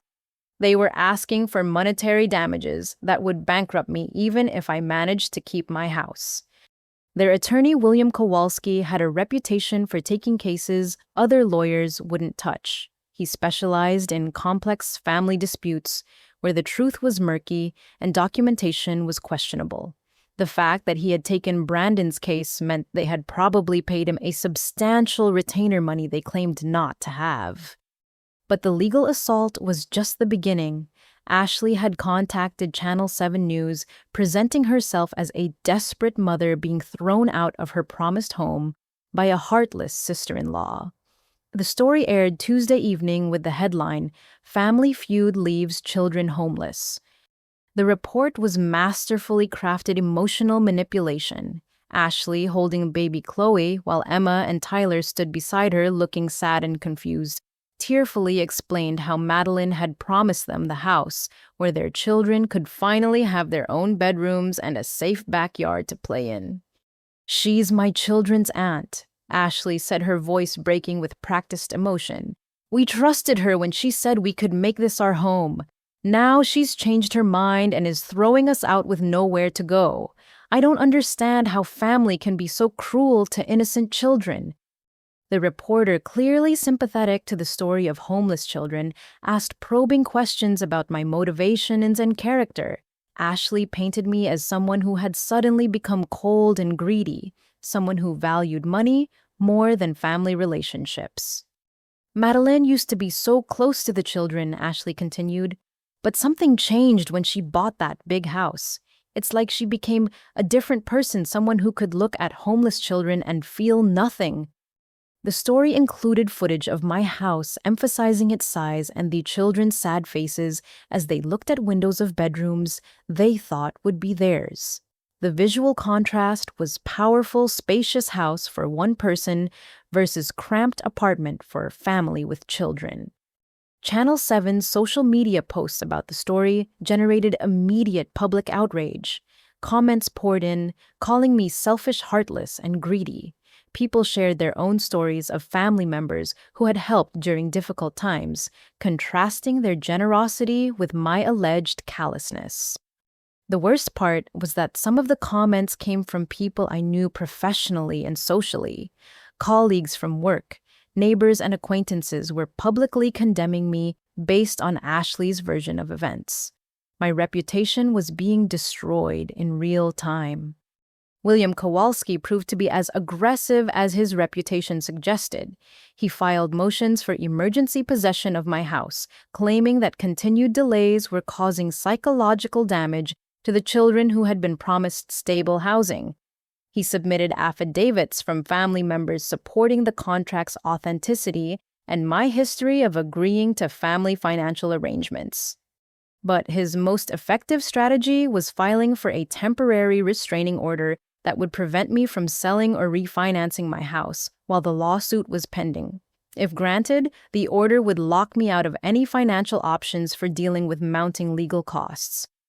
"Your client has shown a pattern of erratic behavior and financial irresponsibility," Kowalski argued in his motion. "There's substantial risk that she will attempt to hide assets or destroy evidence if not immediately restrained by court order." The legal fees were already catastrophic. My attorney, Jessica Martinez, estimated that fighting the lawsuit would cost at least $40,000 money I didn't have while on administrative leave. Kowalski clearly understood that bleeding me financially was as effective as winning in court. The family financial pressure campaign intensified alongside the legal assault. Robert contacted my mortgage company, claiming I had defaulted on family debts that had been used to secure the house. He provided fabricated documentation showing loans that had never existed and payment schedules I had never agreed to. Linda called my insurance company, claiming I was mentally unstable and might pose a risk to my property or neighbors. She suggested they investigate whether my homeowner's policy should be canceled due to undisclosed psychological issues. Uncle Steve visited my neighbors, expressing concern about my mental state and suggesting they contact authorities if they observed any concerning behavior. He planted seeds of suspicion that made every interaction feel like I was being evaluated for signs of instability. The most sophisticated attack came when Derek filed a formal report with his Child Protective Services Department, alleging that I had made threatening statements toward Brandon's children. The report, now part of official government records, claimed multiple witnesses had heard me express hostility toward the children and resentment about their housing needs. Subject has demonstrated escalating anger toward minor children and has specifically stated that she doesn't care if they become homeless as a result of her actions. Derek wrote in his official report. Family members report concerning changes in her behavior, including paranoid accusations, financial hoarding, and callous disregard for child welfare. The CPS report was designed to follow me forever. Even if the allegations were eventually disproven, the existence of the report would appear in background checks and could affect my employment housing applications and any future interactions with child welfare systems. But the most chilling escalation came Thursday evening when I received a phone call from someone claiming to be from the district attorney's office. Ms. Carter, this is his Assistant District Attorney Michael Torres. We've received multiple reports suggesting you may have committed financial crimes against family members. We're opening a preliminary investigation into allegations of elder abuse, identity theft, and fraudulent financial transactions. Elder abuse. They were claiming I had somehow victimized my own parents, despite evidence that they had been stealing my mail and forging documents. The accusation was absurd, but it carried serious criminal penalties that could result in prison time. I haven't committed any crimes against my family or anyone else, I replied, trying to keep my voice steady. That's what our investigation will determine. In the meantime, I strongly recommend you retain criminal defense counsel immediately. Financial crimes against family members are treated very seriously by this office. After the call ended, I realized the terrifying scope of what my family had accomplished in less than 2 weeks. They had filed civil lawsuits, generated negative media coverage, damaged my professional reputation, created false government records, and now triggered criminal investigations. Each attack was designed to isolate me further and make resistance seem futile. The legal costs alone would bankrupt me long before any court determined the truth. The public relations disaster would follow me for years, regardless of legal outcomes. But what they didn't know was that every attack had been carefully documented and recorded. Every false allegation, every fabricated document, every coordinated assault on my reputation was building a federal case that would destroy them far more thoroughly than they could ever destroy me. Friday afternoon, I received a call that changed everything. Ms. Carter, this is Agent Sarah Mitchell with the FBI Financial Crimes Division. We've completed our preliminary investigation into the allegations you reported, and we'd like to meet with you immediately. Based on the evidence you've provided, we're preparing federal charges against multiple members of your family. The war was about to end, but not the way my family expected. The FBI field office in downtown Richmond was nothing like what I had expected from television shows. Agent Sarah Mitchell met me in a sterile conference room that looked more like a corporate boardroom than an interrogation facility. She was younger than I had anticipated, maybe mid-30s, with sharp eyes that seemed to catalog every detail of my appearance and demeanor. Ms. Carter, before we begin, I need you to understand the seriousness of what we're discussing here.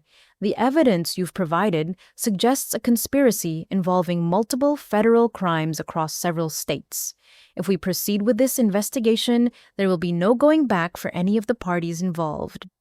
I had spent 3 sleepless nights preparing for this meeting, organizing every document, recording, and piece of evidence I had gathered over the past month.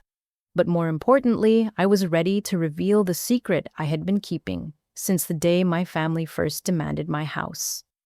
Agent Mitchell, I need to tell you something that changes everything about this case. My family has been trying to steal a house that doesn't actually exist. She paused in her note-taking and looked up with genuine confusion. I'm sorry, what do you mean it doesn't exist? I never bought the house they think I bought. I never owned the property they've been trying to steal.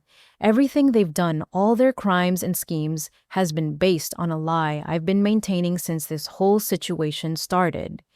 Agent Mitchell set down her pen and leaned back in her chair. Ms. Carter, you're going to need to explain this very carefully. The truth was more complex than anyone in my family had bothered to discover. The 4-bedroom house in Westfield Gardens that they all coveted was never actually purchased by me. I had toured it, taken photographs, and let my family believe I owned it, but the real estate transaction had never been completed. 3 months ago, I was pre-approved for a mortgage on that house, and my family knew about my house hunting process. But at the last minute, I made a completely different purchase decision. Instead of buying the large house, I used the money to buy something else entirely. I pulled out legal documents showing the actual purchase. I had made a custom-built 400-square-foot tiny house on wheels, legally classified as a recreational vehicle rather than real estate. The remaining money from my house fund had been donated to 3 different children's charities in Brandon's children's names, creating public records and irrevocable charitable gifts.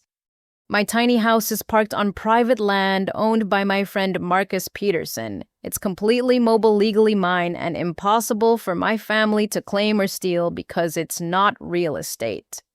Agent Mitchell studied the documents with growing amazement. So when your family has been demanding your house, threatening legal action, and committing identity theft to steal your property, they've been trying to steal something I don't own, forge documents for property that isn't mine, and commit fraud to claim assets that don't exist. The brilliance of the deception was its simplicity. My family had been so focused on their entitlement to my large house that they never verified basic facts about my actual living situation. They assumed they understood my finances and property ownership without bothering to check public records or legal documents. But where have you been living while maintaining this fiction? In my tiny house, which they've never seen. When they've called or visited, I've met them at coffee shops, restaurants, or their homes. The few times they've demanded to come to my house, I've shown them the Westfield Gardens property during open houses or when the real owners were traveling.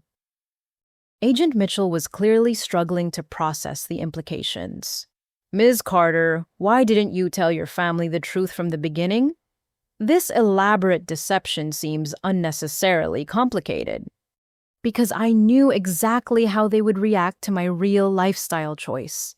If I had told them I chose to live in a tiny house and donated most of my savings to charity, they would have been furious about the wasted money they felt entitled to. This way, I could control the narrative and document their true character when they thought they could steal from me. The tiny house decision had been inspired by a documentary about minimalist living and financial freedom. Instead of committing to a 30-year mortgage for space I didn't need, I had chosen a lifestyle that gave me complete financial independence and the ability to relocate anywhere in the country. Agent Mitchell, my family's crimes aren't just about property theft. They've been documenting their willingness to commit federal felonies, destroy my career, manipulate government agencies, and involve organized crime figures in their schemes. I've been gathering evidence of their true character for weeks. I revealed the recording equipment I had been wearing to family meetings, the hidden cameras I had installed at my mailbox to document mail theft, and the financial tracking I had done to trace their fraudulent applications and identity theft attempts. Every threat, every false allegation, every criminal act has been documented. They think they've been pressuring me into submission, but they've actually been building their own prosecution case. Agent Mitchell reviewed the evidence with growing excitement. This is extraordinary, Ms. Carter. We have recordings of conspiracy evidence of mail fraud, documentation of identity theft, and proof of organized harassment campaigns. But most importantly, we have evidence that they knowingly committed federal crimes based on their assumption about property they never bothered to verify. The investigation had uncovered even more than I knew. Brandon's gambling debts were connected to a money laundering operation that the FBI had been investigating for months. Robert's auto shop had been used to clean money for organized crime figures, making the family's financial crimes part of a much larger federal case. Your family's attempt to steal your house led us to a criminal organization we've been trying to penetrate for 2 years. Brandon's debt collectors are members of a crime family that operates across multiple states. Derek's misuse of his Child Protective Services position had triggered an internal affairs investigation that uncovered a pattern of using his government authority for personal vendettas. Linda's harassment campaign against my workplace had violated federal laws about interfering with employment through false accusations. We're looking at charges including conspiracy wire fraud, mail fraud identity theft, harassment, abuse of government authority, and money laundering. The sentences could range from 5 to 20 years, depending on individual involvement levels. But the most satisfying revelation was that the FBI had been monitoring my family's communications for weeks. Their phones had been tapped, their financial records had been seized, and their coordination meetings had been recorded without their knowledge. They have no idea what's coming, Ms. Carter. They think they're winning this battle, but they've actually been building their own prison sentences for weeks. The trap was about to spring, and my family's criminal conspiracy was about to collapse in spectacular fashion. But first, Agent Mitchell needed me to make one final recording that would seal their fate forever. We need you to call your family and arrange one last meeting. Tell them you're ready to cooperate with their demands. We want to record them discussing their criminal plans one more time with full knowledge that they're about to steal property that doesn't exist. The phone call to Linda was almost anticlimactic.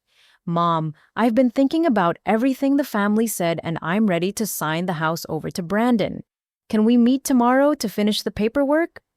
Her voice was triumphant and vindictive. I knew you'd come to your senses eventually, sweetheart. Brandon and Ashley are so excited about finally getting the children into a proper home. We'll meet at the house tomorrow afternoon so you can officially hand over the keys. The house. My family still had no idea they were about to walk into the most humiliating and devastating revelation of their lives. I'll see you tomorrow, Mom. This whole situation will finally be resolved. I had never spoken truer words. The confrontation was set for Wednesday afternoon at Robert's auto shop, the same location where my family had first threatened me with guardianship proceedings 3 weeks earlier. This time, however, FBI agents would be positioned throughout the building recording every word and ready to make arrests the moment criminal activity was discussed. Agent Mitchell had coached me carefully on how to guide the conversation toward evidence gathering without seeming suspicious. The goal was to get my family to explicitly discuss their criminal plans while believing they were moments away from victory. Brandon arrived first, practically bouncing with excitement as he measured the auto shop's back office for what he called the signing ceremony. He had brought champagne as if stealing my house was cause for celebration, and kept checking his phone for updates from Ashley about their moving plans. I can't believe you finally came to your senses, sis, he said, throwing his arm around my shoulders with false affection. This is going to be so much better for everyone. The kids are already packing their toys, and Ashley's been calling contractors about the renovations. Linda and Robert arrived together carrying a briefcase full of legal documents they had prepared for the property transfer. Linda's smile was particularly vindictive, the expression of someone who had won a battle through superior manipulation and pressure. "Oh, sweetheart, I'm so proud of you for doing the right thing," she said, kissing my cheek with lips that felt cold as ice. Sometimes we have to learn hard lessons about what really matters in life. Uncle Steve and Aunt Helen had also come to witness my surrender, their faces glowing with self-righteous satisfaction. Derek arrived last, carrying his laptop to document what he called my return to rational behavior for his CPS files. Before we start the paperwork, I said, accepting a glass of champagne I had no intention of drinking. I want to make sure everyone understands exactly what they're getting. Robert spread the deed transfer documents across his desk, pointing to signature lines that had been prepared weeks in advance. Everything's ready, Madeline. Just sign here and Brandon can take possession immediately. Actually, Dad, before I sign anything, I think there's something everyone should know about the house you're so eager to claim. Linda's expression flickered with concern. What do you mean? Sweetheart, is there a problem with the deed? Not with the deed exactly. The problem is that the house you've been trying to steal for the past month doesn't actually belong to me. The room fell completely silent. Brandon's glass of champagne stopped halfway to his lips, and Aunt Helen's triumphant smile froze in place. What are you talking about? Robert demanded. We've seen the house. You showed us through it yourself. I showed you through a house during open houses and when the real owners were out of town, but I never actually bought the Westfield Gardens property you've all been coveting.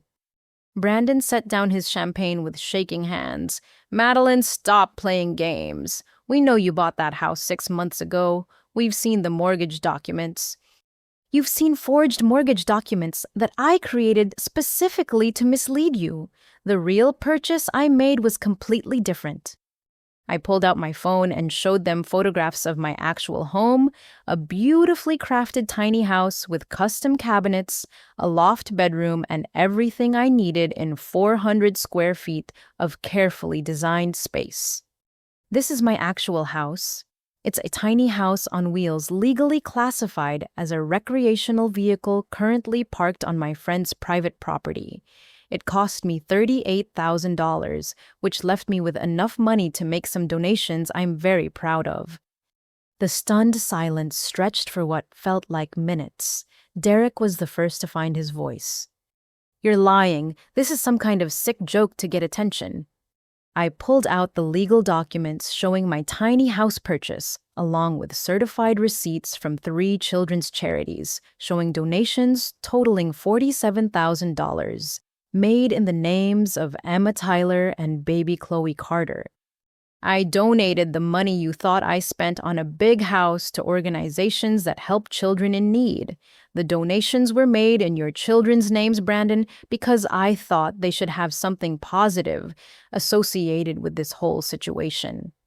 Brandon grabbed the charity receipts with trembling hands, his face cycling through confusion, rage, and disbelief. You gave away $47,000 instead of helping your own family. I helped children who actually needed help rather than funding your gambling addiction and criminal schemes. Linda's voice rose to a near shriek. You mean this whole time while we've been planning and arranging and working to help you make the right decision, you've been lying to us about owning property? I've been documenting your willingness to commit federal felonies to steal property you never bothered to verify I actually owned. Aunt Helen stood up so quickly her chair fell over. How could you deceive your own family like this? We've been worried sick about your mental state, and you've been playing some kind of elaborate mind game. What I've been doing is gathering evidence of what kind of people you really are, and the evidence is extraordinary. Robert's face had turned purple with rage. Evidence of what exactly? Evidence that when you thought you could steal from me, you were willing to commit mail fraud, identity theft, workplace harassment, filing false police reports, abuse of government authority, and conspiracy with organized crime figures. I pulled out my phone and played a recording from the previous week's family meeting, letting them hear their own voices plotting to have me declared mentally incompetent so they could steal property I didn't own. Derek lunged for my phone, but I had expected that reaction and stepped back quickly. That recording is illegal. You can't tape family conversations without consent. Actually, in Virginia, only one party needs to consent to recording a conversation. I consented. The recordings are completely legal and admissible in court. Brandon's face had gone from purple to white as the implications sank in. Madeline, you don't understand. I owe these people $78,000. They're going to hurt my family if I don't pay them back immediately. Maybe you should have considered that before you spent the money gambling instead of taking care of your responsibilities. Uncle Steve moved toward the door, clearly planning to leave before things got worse. This family meeting is over. Everyone needs to calm down and think rationally about this situation. Actually, Uncle Steve, this family meeting is just getting started. That's when Agent Mitchell walked through the front door, followed by 4 FBI agents and 2 local police officers. The sound of multiple vehicles pulling up outside made it clear that the auto shop was now surrounded by law enforcement. "Nobody move," Agent Mitchell announced, displaying her badge. "Federal agents, we have warrants for several people in this room." The silence was deafening. Aunt Helen collapsed back into her chair. Uncle Steve froze with his hand on the doorknob, and Brandon looked like he might vomit or faint. "Ladies and gentlemen, you're all under arrest for conspiracy to commit wire fraud, mail fraud, identity theft, and violation of federal harassment statutes." Linda found her voice first, though it came out as more of a squeak than her usual commanding tone. "This is insane. We haven't committed any federal crimes. We're a family trying to help children." Agent Mitchell pulled out a thick folder of evidence. "Ma'am, we have recordings of you coordinating false allegations against your daughter's employer, documentation of mail theft, evidence of forged financial documents, and proof that you filed false reports with multiple government agencies." Derek tried to use his government position as protection. "I work for Child Protective Services. There's been a misunderstanding about my professional obligations." "Mr. Derek Patterson, you're specifically charged with abuse of government authority and filing false reports. Your department has cooperated fully with our investigation and provided evidence of your misconduct." Robert made one last desperate attempt to control the situation. "This is my business, and I want all of you off my property immediately." "Mr. Carter, your auto shop is being seized as evidence in a money laundering investigation. We have documentation showing that organized crime figures have used your business to clean illegal gambling proceeds." The arrests began immediately. Brandon was handcuffed first, his rights read, while Ashley's voice echoed from his cell phone as she called frantically from their apartment. Linda was crying hysterically as agents placed her under arrest, still insisting that they were just trying to help family. Robert was arrested for money laundering and harboring criminal enterprise activities. Derek was charged with abuse of government authority and conspiracy. Uncle Steve and Aunt Helen were arrested for their roles in the harassment campaign and false accusations conspiracy. As my family was led out in handcuffs, Brandon turned back toward me with pure hatred in his eyes. "You destroyed our family, Madeline. I hope you're happy." "I documented your family destroying itself, Brandon. The choice to commit crimes was entirely yours." Agent Mitchell approached me as the last of the arrestees were loaded into vehicles. "Ms. Carter, we'll need you to testify before the grand jury, but the evidence is overwhelming. Your family will be facing significant prison time." "What happens to Brandon's children?" "Child Protective Services will place them temporarily with Ashley's parents while she cooperates with our investigation. The children are innocent victims of their parents' criminal choices." As I watched the police cars drive away with my family inside, I felt something I hadn't experienced in decades: complete freedom from their manipulation and control. The tiny house parked on Marcus's land wasn't just my home. It was my declaration of independence from people who had never seen me as anything more than a resource to exploit. For the first time in my life, I was truly free. The media explosion that followed the arrests was immediate and merciless. Channel 7 News, The same station that had aired Ashley's tearful story about homeless children just days earlier, now led with breaking news about a family criminal conspiracy that had targeted an innocent woman's property and career. The story had everything: local news, loved family betrayal, organized crime connections, government corruption, and a dramatic reversal where the supposed victim turned out to be the mastermind of an elaborate criminal scheme. By Thursday morning, my family's mugshots were plastered across every local media outlet.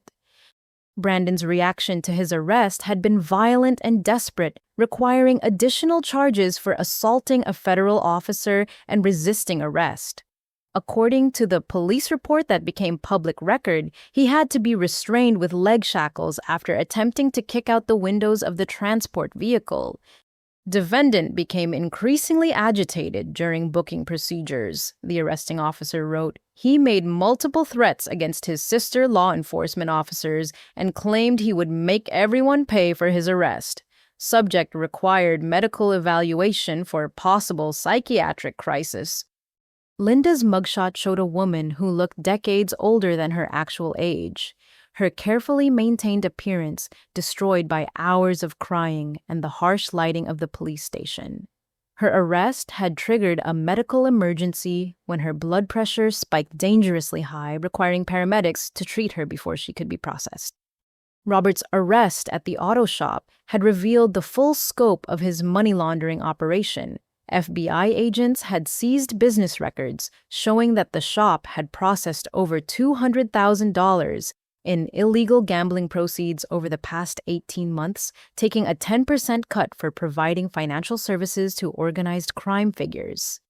But the most spectacular meltdown came from Derek, whose abuse of his Child Protective Services position had triggered a department-wide investigation. Internal Affairs discovered that he had been using government databases to conduct personal background checks, filing false reports to harass people he disliked, and accepting payments from divorce attorneys to create favorable CPS evaluations for their clients. Derek Patterson represents everything wrong with government authority. Child Protective Services Director Mariah Rodriguez told reporters his abusive position has compromised dozens of legitimate child welfare cases and undermined public trust in our mission to protect children. The local newspaper obtained copies of Derek's false report about me through Freedom of Information Act requests, publishing the entire document with annotations showing how each allegation had been fabricated. The article included expert commentary from child welfare professionals who condemned Derek's methods as professionally unethical and personally vindictive. Uncle Steve and Aunt Helen's arrests were particularly humiliating because they had been so vocal about their moral superiority during the family's campaign against me. Steve's employer, the county road department, immediately suspended him, pending investigation into whether he had used government vehicles and work time to participate in the harassment scheme. Aunt Helen, a retired nurse who had lectured me about family loyalty and sacrifice, was charged with conspiracy for her role in contacting my employer with false medical allegations. The nursing board opened disciplinary proceedings that could result in the loss of her professional license even in retirement. The gambling debt crisis that had triggered the entire criminal conspiracy became public when Brandon's creditors were arrested in a separate FBI operation. The organized crime figures who had been threatening his family were part of a multi-state criminal enterprise that the FBI had been investigating for years. Brandon Carter's gambling debts provided us with the opening we needed to infiltrate this criminal organization, Agent Mitchell told reporters. His family's attempts to steal property to pay illegal debts led us to arrests we'd been pursuing for months. Ashley's cooperation with federal investigators painted a devastating picture of Brandon's addiction and the family's criminal planning. According to court documents that became public record, the family had been planning to steal my house for over 6 months, conducting surveillance and gathering financial information long before they made their first demands. Wayne's Ashley Carter has provided crucial testimony about the conspiracy's timeline and methods. Federal prosecutors announced her cooperation demonstrates that some family members were coerced into participation through threats and intimidation. The most damaging revelation came when investigators discovered that my family had targeted other relatives with similar schemes over the years. Financial records showed that Brandon had stolen money from elderly family members, including draining our grandmother's retirement account in the months before her death. This wasn't their first victim, Agent Mitchell explained to reporters. We've identified at least 12 other family members and family friends who lost money or property to various schemes orchestrated by the Carter family criminal enterprise. The public reaction was swift and brutal. Social media posts that had condemned me just days earlier were deleted as people realized they had been manipulated by criminal conspirators. Local residents who had heard Linda's stories about my mental health problems now understood they had been recruited as unwitting participants in a harassment campaign. Channel 7 News issued a formal apology for their earlier coverage, acknowledging that they had been deceived by skilled manipulators who had provided fabricated evidence and coached testimony. We failed our viewers by not adequately investigating the claims made by the Carter family, News Director Patricia Wells announced. Our reporting became a weapon in their criminal conspiracy, and we take full responsibility for that failure. The workplace investigation that had threatened my career was immediately terminated when my employer realized they had been targeted by criminal conspirators. Peterson and Associates Marketing issued a public statement supporting me and condemning the false allegations that had been made against me.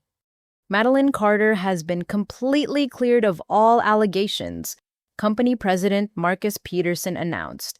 Our investigation revealed that she was the victim of a sophisticated criminal conspiracy designed to destroy her career and reputation.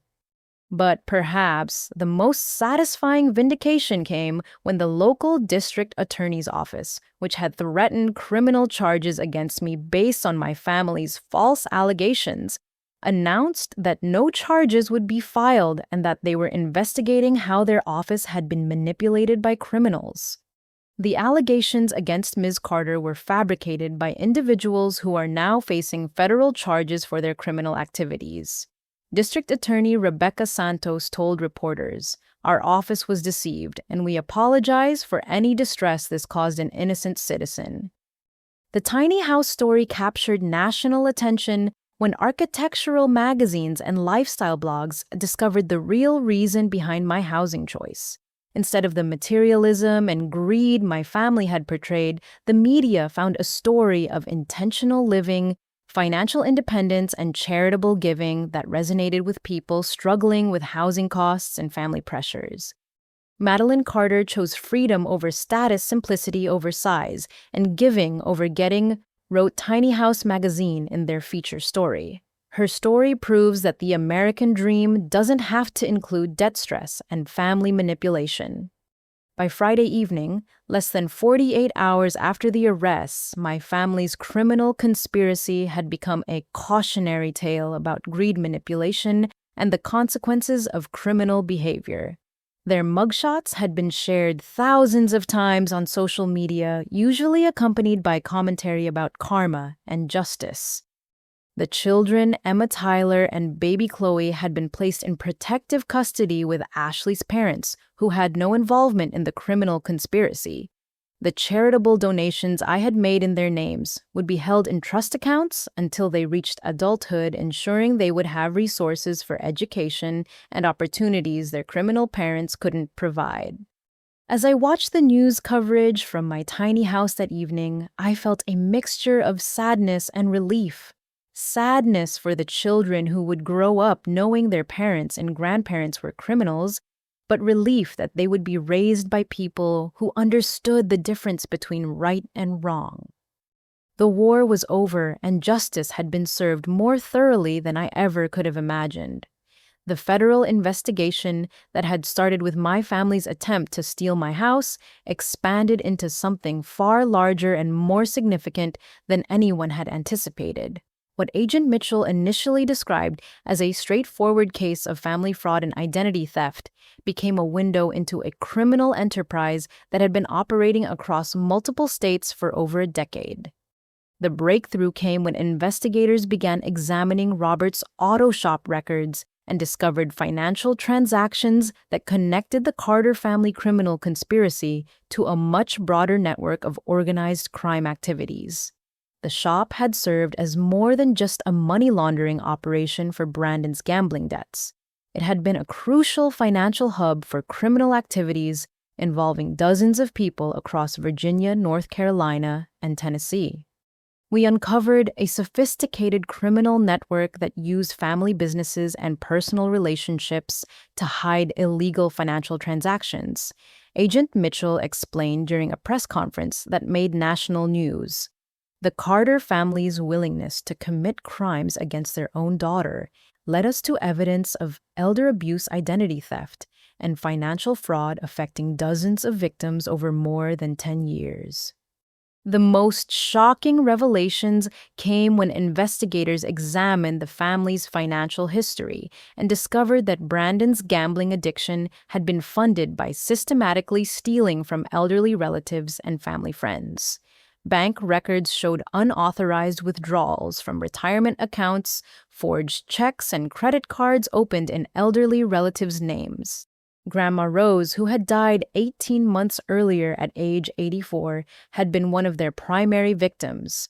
Financial forensics revealed that over $43,000 had been stolen from her retirement accounts in the 6 months before her death money she had planned to leave to her grandchildren for college educations. Rose Carter died believing she would be leaving her grandchildren a substantial inheritance. Prosecutor Jennifer Walsh told the court during arraignment proceedings. Instead, her own son and grandson had systematically drained her accounts to fund gambling addiction and criminal activities.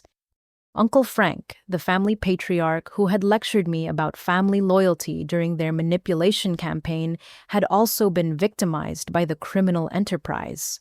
Investigators discovered that his Social Security and pension checks had been redirected to accounts controlled by Linda and Robert, who had been stealing his income while he trusted them to manage his finances. Frank Carter gave his children power of attorney to help manage his bills, Agent Mitchell explained. They used that trust to steal over $67,000 from his retirement income over 3 years. The pattern of elder abuse extended to family friends and neighbors who had trusted the Carters with financial information or assistance. Margaret Thompson, an 80-year-old family friend, had lost her entire life savings when Linda convinced her to invest in a fake business opportunity that was actually a front for money laundering operations. Derek's abuse of his Child Protective Services position had facilitated many of these crimes by providing access to personal information about vulnerable families. Internal investigators discovered that he had used government databases to identify elderly people living alone, families in financial distress, and single parents who could be targeted for various fraud schemes. Derek Patterson weaponized his government position to prey on the most vulnerable members of our community.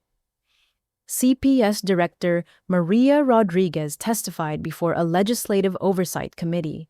His actions represent the worst possible abuse of public trust. The organized crime connections ran deeper than anyone had initially understood.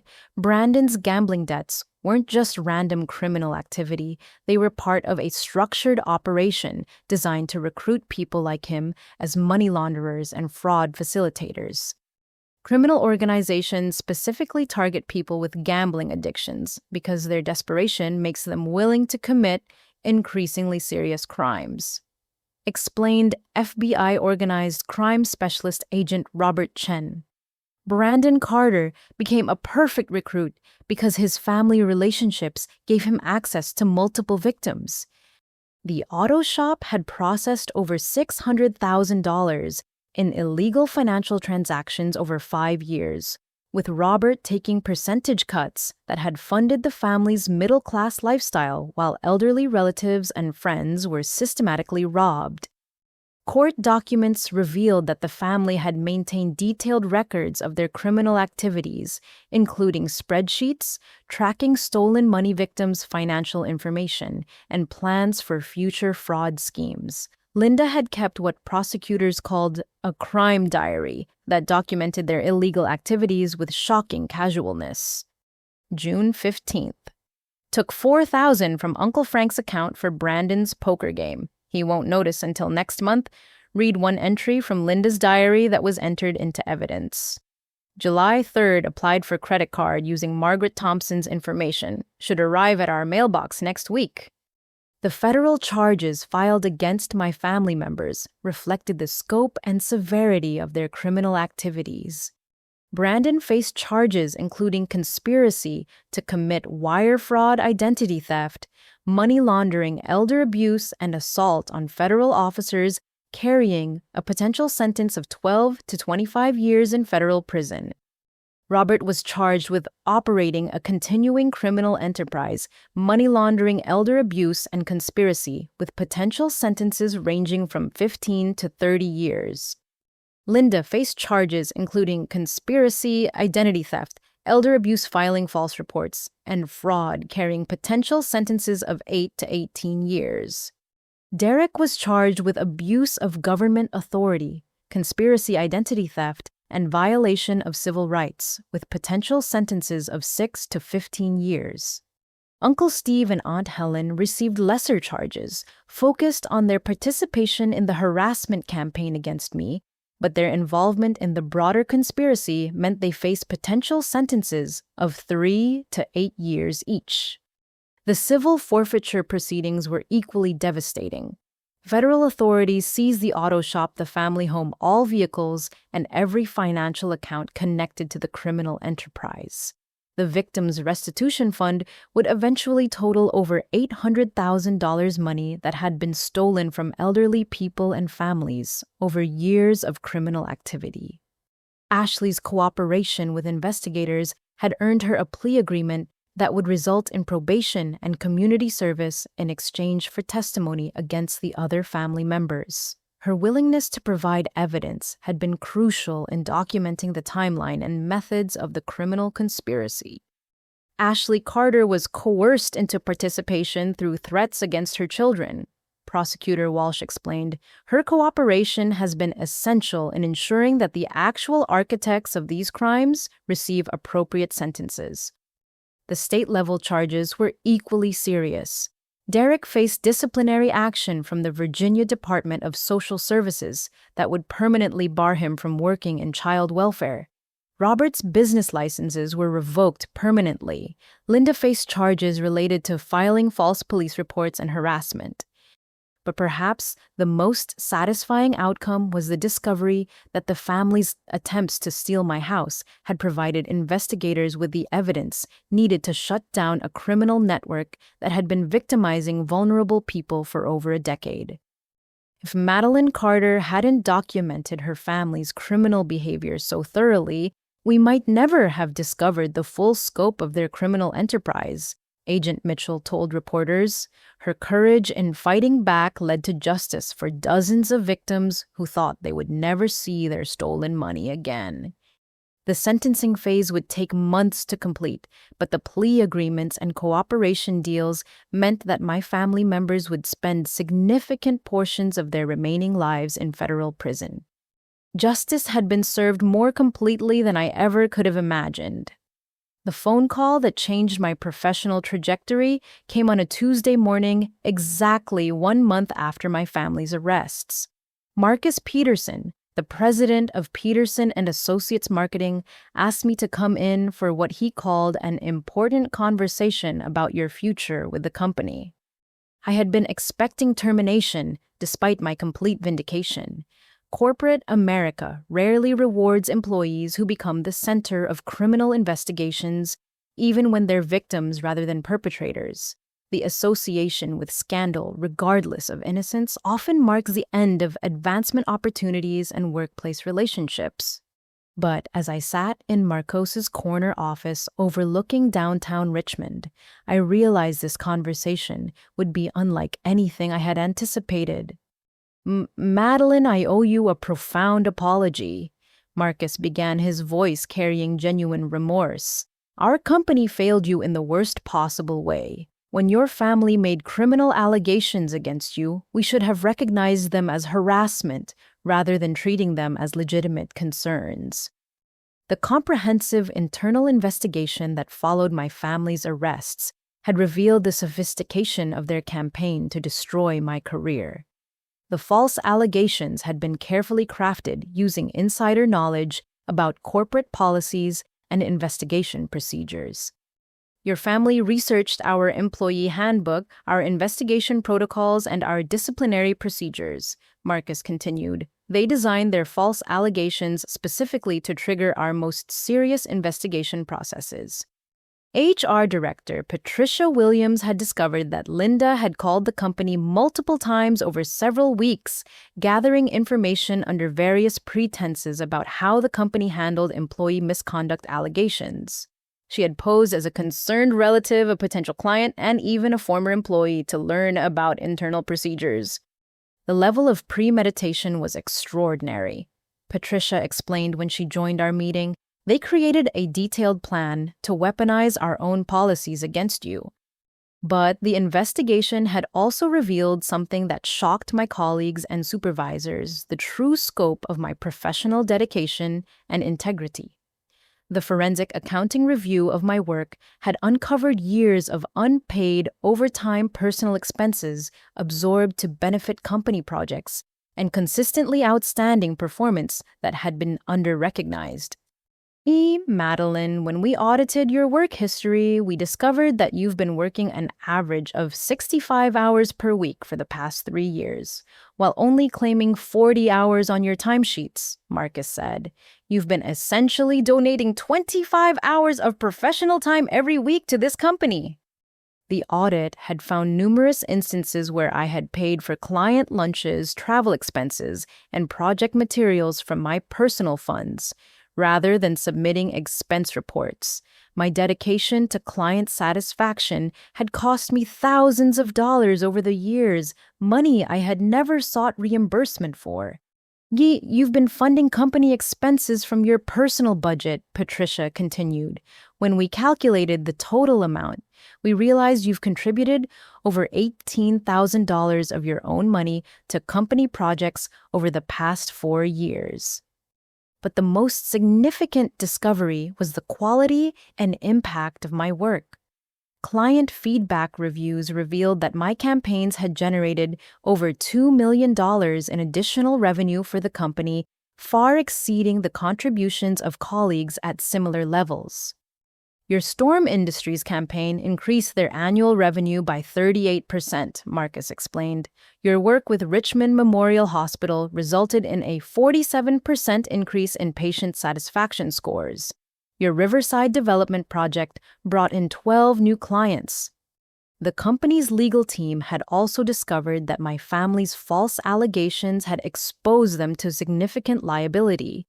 Their failure to immediately recognize criminal harassment had created potential lawsuits for wrongful suspension and defamation of character.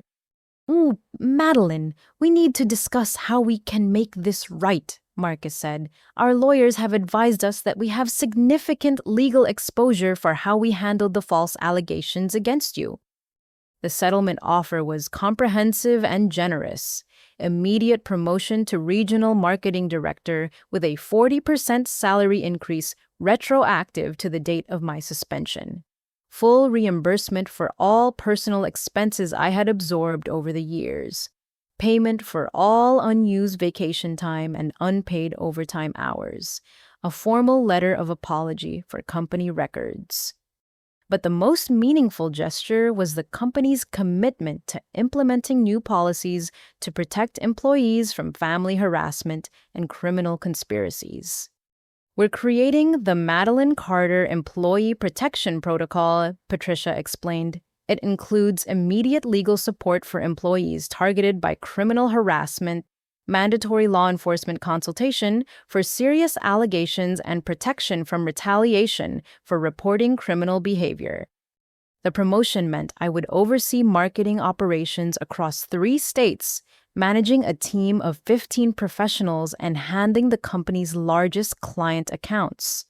More importantly, it represented complete professional vindication and recognition of my actual contributions to the company. Marcus handed me a letter from the company's board of directors, expressing formal appreciation for my integrity and professionalism during the criminal investigation. The letter would become part of my permanent personnel file and could be used for future professional references. Madeline, we've also received inquiries from other companies about your availability, Marcus said. Your handling of this situation has impressed people throughout the business community. If you decide to pursue other opportunities, you'll leave here with our strongest possible recommendation. The media coverage of my story had indeed attracted attention from major corporations, looking for marketing professionals who demonstrated integrity under pressure. 3 Fortune 500 companies had contacted Peterson and Associates, asking about my availability and professional qualifications.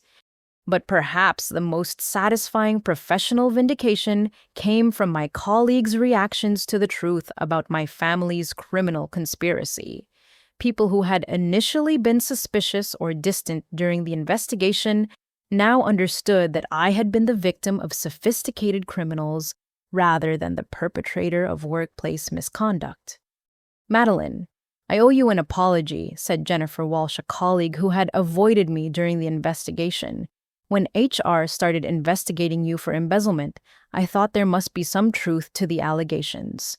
I had no idea you were being framed by your own family. The support from clients was equally gratifying. Storm Industries, whose account I had managed for 3 years, sent a formal letter to Marcus expressing their complete confidence in my integrity and requesting that I continue managing their campaigns. Madeline Carter has demonstrated the highest levels of professional ethics and client service, wrote Storm Industries CEO David Park. Her ability to maintain excellence while under personal attack speaks to her character and dedication.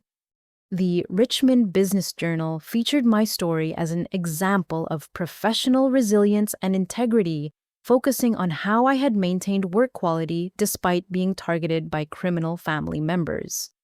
Wench Madeline Carter represents the best values of professional service, the editorial concluded. Her story demonstrates that true character is revealed not during easy times, but when facing extraordinary challenges. The workplace vindication was complete, but more importantly, it represented validation that choosing integrity over family pressure had been the right decision professionally as well as personally. My career was not only restored but elevated beyond what I could have achieved if my family had never targeted me. Their criminal behavior had inadvertently showcased my professional values and work quality in ways that normal performance reviews could never have accomplished. The tiny house lifestyle that had seemed like a potential career liability to my family had actually demonstrated financial wisdom and intentional living that impressed business leaders looking for employees with sound judgment and personal responsibility. Justice had been served not only in criminal court, but in the professional sphere where my family had tried to destroy my reputation and livelihood. The tiny house movement that had been quietly growing across America suddenly found its perfect spokesperson in someone who had chosen minimalist living over family pressure and material expectations. My story resonated far beyond the criminal justice aspects, inspiring people who felt trapped by housing costs, family obligations, and social pressures to live beyond their means. The first indication that my story had struck a deeper cultural chord came when Tiny House magazine contacted me about featuring my home and lifestyle in their upcoming issue about intentional living. The editor explained that my choice to downsize and donate money rather than compete for status represented exactly the values their readers were seeking. Your story proves that the American dream doesn't have to include debt stress and family manipulation. Editor Sarah Martinez told me during our interview, "You've shown that financial independence and personal authenticity matter more than square footage and social approval." The magazine feature, published 6 weeks after my family's arrests, generated thousands of responses from readers who were struggling with similar family pressures and housing decisions. Many shared stories of relatives who demanded financial support, parents who criticized their lifestyle choices, and extended family members who felt entitled to their money and property. The response was so overwhelming that Tiny House magazine created an ongoing advice column called Madeline's Corner, where I answered questions about setting boundaries with family members, making intentional housing choices, and building financial independence despite social pressure. But the real transformation came when architectural schools and urban planning programs began inviting me to speak about alternative housing solutions and community design. My tiny house represented more than just minimalist living. It demonstrated how individuals could reduce environmental impact while achieving complete financial freedom. Madeline Carter's housing choice addresses multiple crisis points in American society, explained Dr. Jennifer Chen, professor of urban planning at Virginia Commonwealth University. Housing affordability, environmental sustainability, financial independence, and resistance to consumer culture. The speaking engagements led to consulting opportunities with city governments exploring tiny house communities as solutions to housing shortages and homelessness. Richmond's Planning Commission hired me to develop policies that would make tiny house living more accessible while maintaining neighborhood safety and property values. We need innovative housing solutions for people who want to live sustainably without taking on 30-year debt obligations, said Richmond Planning Director Michael Torres. Madeline's expertise in both marketing and practical tiny house living makes her the perfect consultant for our housing innovation initiative. The charitable donations I had made in my nieces' and nephews' names had also captured public attention. The children's charities that had received the money used my story to demonstrate how individual generosity could create lasting impact for vulnerable children. Madeline Carter's donation allowed us to provide educational scholarships for 12 children whose families couldn't afford quality schooling, announced Richmond Children's Education Fund Director Patricia Wilson. Her decision to prioritize helping children over acquiring property has changed lives permanently. The irony was profound. My family had criticized my charitable giving as wasteful while planning to steal my house for their own benefit, but the donations had generated positive recognition that led to professional and personal opportunities they could never have imagined. Book publishers began contacting my literary agent about memoir possibilities. Television producers explored documentary concepts, and lifestyle brands sought endorsement partnerships. My story had become a case study in authentic living financial wisdom and resistance to family manipulation. But perhaps the most meaningful outreach came from individual people who were facing similar family pressures and needed guidance about setting boundaries with relatives who felt entitled to their money or property.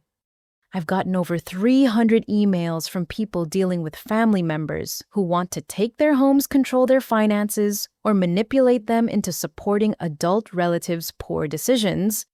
I explained to a reporter from the Washington Post, the problem is much more widespread than people realize. The support network that developed organically around my story included people from diverse backgrounds who shared common experiences of family financial abuse. We created online communities, support groups, and resource-sharing networks for people trying to establish independence from manipulative relatives. Local television stations began featuring my tiny house as an example of sustainable living and financial responsibility. The tours I offered on weekends attracted hundreds of visitors who wanted to see how comfortable and functional a well-designed small space could be. People are amazed by how much storage and living space you can create in 400 square feet when everything is designed with intention. I explained to Home and Garden Television during their feature segment. My house has everything I need and nothing I don't. The tiny house itself had become a symbol of resistance to consumer culture and family pressure. Visitors often commented that seeing my home made them reconsider their own housing choices and financial priorities. Architecture students from regional universities made pilgrimages to photograph and measure my tiny house for their sustainable design projects. The custom cabinets, space-saving features, and energy-efficient systems became models for affordable housing initiatives across the Southeast. But the most rewarding development was the scholarship fund established in my grandmother's memory using proceeds from speaking engagements and consulting fees. The Rose Carter Memorial Scholarship would provide educational opportunities for young people aging out of foster care, ensuring that children without family support could still achieve their dreams. Grandma Rose would be proud that money stolen from her has been replaced by funds that will help children for generations, I said during the scholarship announcement ceremony. Justice isn't just about punishment. It's about making sure good ultimately triumphs over evil. The community support had transformed my story from a tale of family betrayal into an example of how individuals can create positive change when they choose principle over pressure, authenticity over approval, and service over selfishness. My family's criminal conspiracy had inadvertently launched a movement that would help thousands of people make better housing choices, set healthier boundaries with relatives, and prioritize financial independence over material status. The tiny house parked on Marcus's land had become headquarters for a lifestyle revolution that my family never could have imagined when they first demanded I give them my property. 1 year later, I stood in my expanded tiny house office space, reviewing profit and loss statements for Carter Family Independence, consulting the business that had grown from helping a few individuals set boundaries with manipulative relatives into a national consulting firm specializing in family financial abuse recovery. The transformation had been extraordinary and unexpected. What began as my personal crisis had revealed a widespread problem affecting thousands of families across America. Adult children being pressured to support parents' poor financial decisions. Elderly people being manipulated by relatives who felt entitled to their assets, and successful individuals being guilt-tripped into funding family members' lifestyle choices. We've helped over 800 clients establish financial independence from manipulative family members. I explained to my business partner Jessica Martinez, who had left her law practice to focus exclusively on family financial abuse cases. The demand for these services proves how common this problem really is. The consulting business operated from my tiny house, which had been expanded with a beautiful addition that housed our client meeting space and resource library. The irony wasn't lost on me that the home my family had tried to steal had become the foundation for a business that protected other people from similar family crimes. My family's prison sentences had been finalized 6 months earlier, with Brandon receiving 18 years in federal prison for his leadership role in the criminal conspiracy. Robert had been sentenced to 22 years for operating the money laundering enterprise. Linda received 12 years for her coordination of the harassment campaign and identity theft schemes. Derek's sentence of 8 years reflected his abuse of government authority and violation of public trust. Uncle Steve and Aunt Helen had each received 4 years for their participation in the conspiracy sentences that effectively meant they would spend their remaining healthy years in federal prison.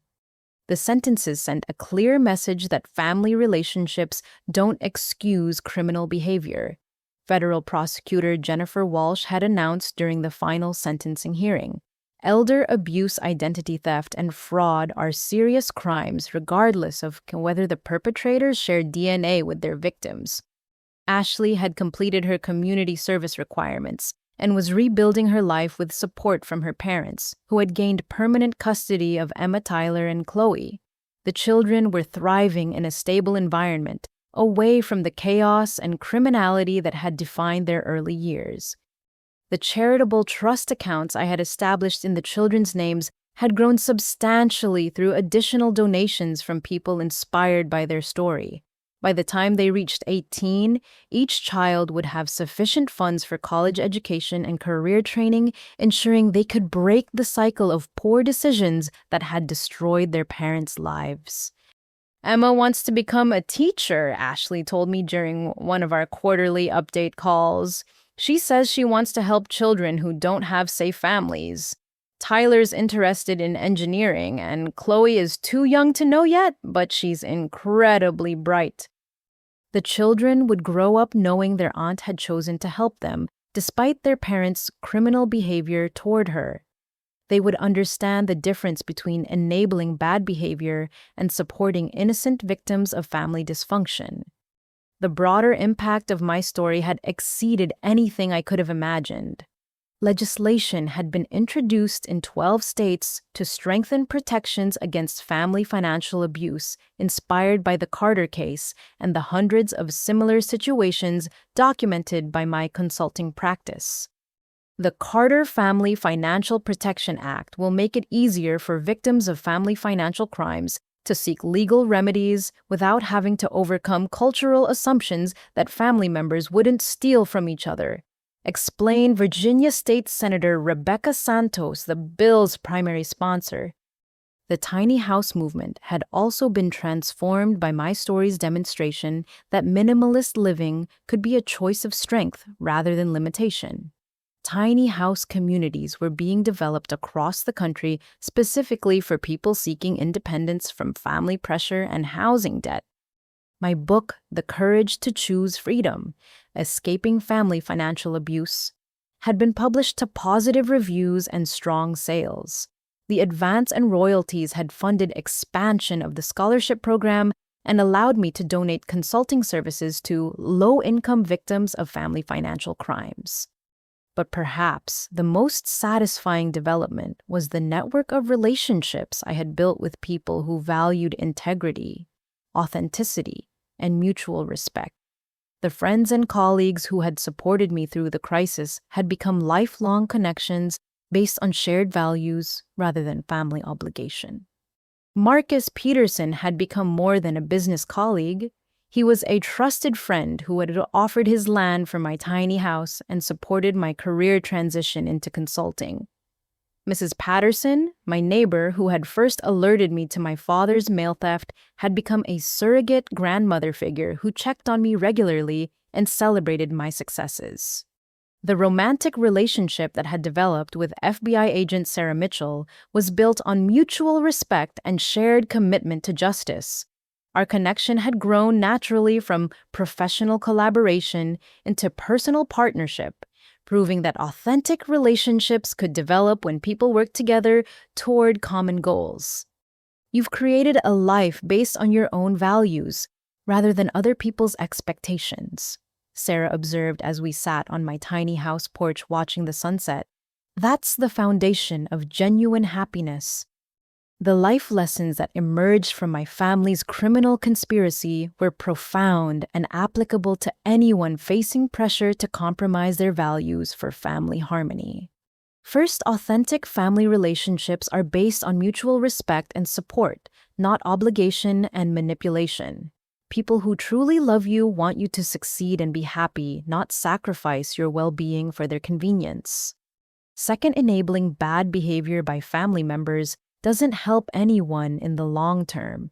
By refusing to fund Brandon's gambling addiction or submit to my family's theft schemes, I had forced them to face consequences that might eventually lead to better choices. Third, living authentically according to your own values requires courage, but generates genuine satisfaction that material possessions and family approval cannot provide.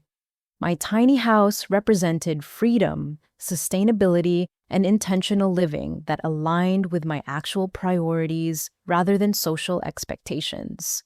Fourth, documenting abuse and manipulation protects not only yourself, but also future victims. My recordings and evidence had led to justice for dozens of people my family had victimized over the years. Finally, sometimes the strongest response to family manipulation is building an independent life so successful and authentic that their toxicity becomes irrelevant rather than fighting their schemes directly. As I prepared to close my laptop and end another day of helping families escape financial abuse, I reflected on how profoundly my life had changed since that first phone call from Linda demanding my house. The woman who had once felt guilty for wanting to keep her own property had become someone who helped others recognize their right to financial independence and authentic living. My family's criminal conspiracy had been intended to destroy my life and steal my property. Instead, it had revealed their true character, led to justice for their victims, and launched a movement that would help thousands of people choose freedom over family manipulation. The tiny house that they had scorned as inadequate had become the foundation for a business, a lifestyle movement, and a symbol of resistance to family financial abuse. Their greed had inadvertently created something beautiful and meaningful that would last far longer than any property they could have stolen. As I write this final reflection, I want to ask you, have you ever faced pressure from family members who felt entitled to your money, property, or life choices? How did you handle relatives who used guilt, obligation, or emotional manipulation to get what they wanted from you? The courage to set boundaries with family members can be life-changing, even when it feels impossible in the moment. Sometimes protecting yourself from family abuse is the most loving thing you can do for everyone involved. If this story resonated with you, please share it with someone who might be facing similar family pressure. Like this video to help more people find resources for dealing with family financial abuse.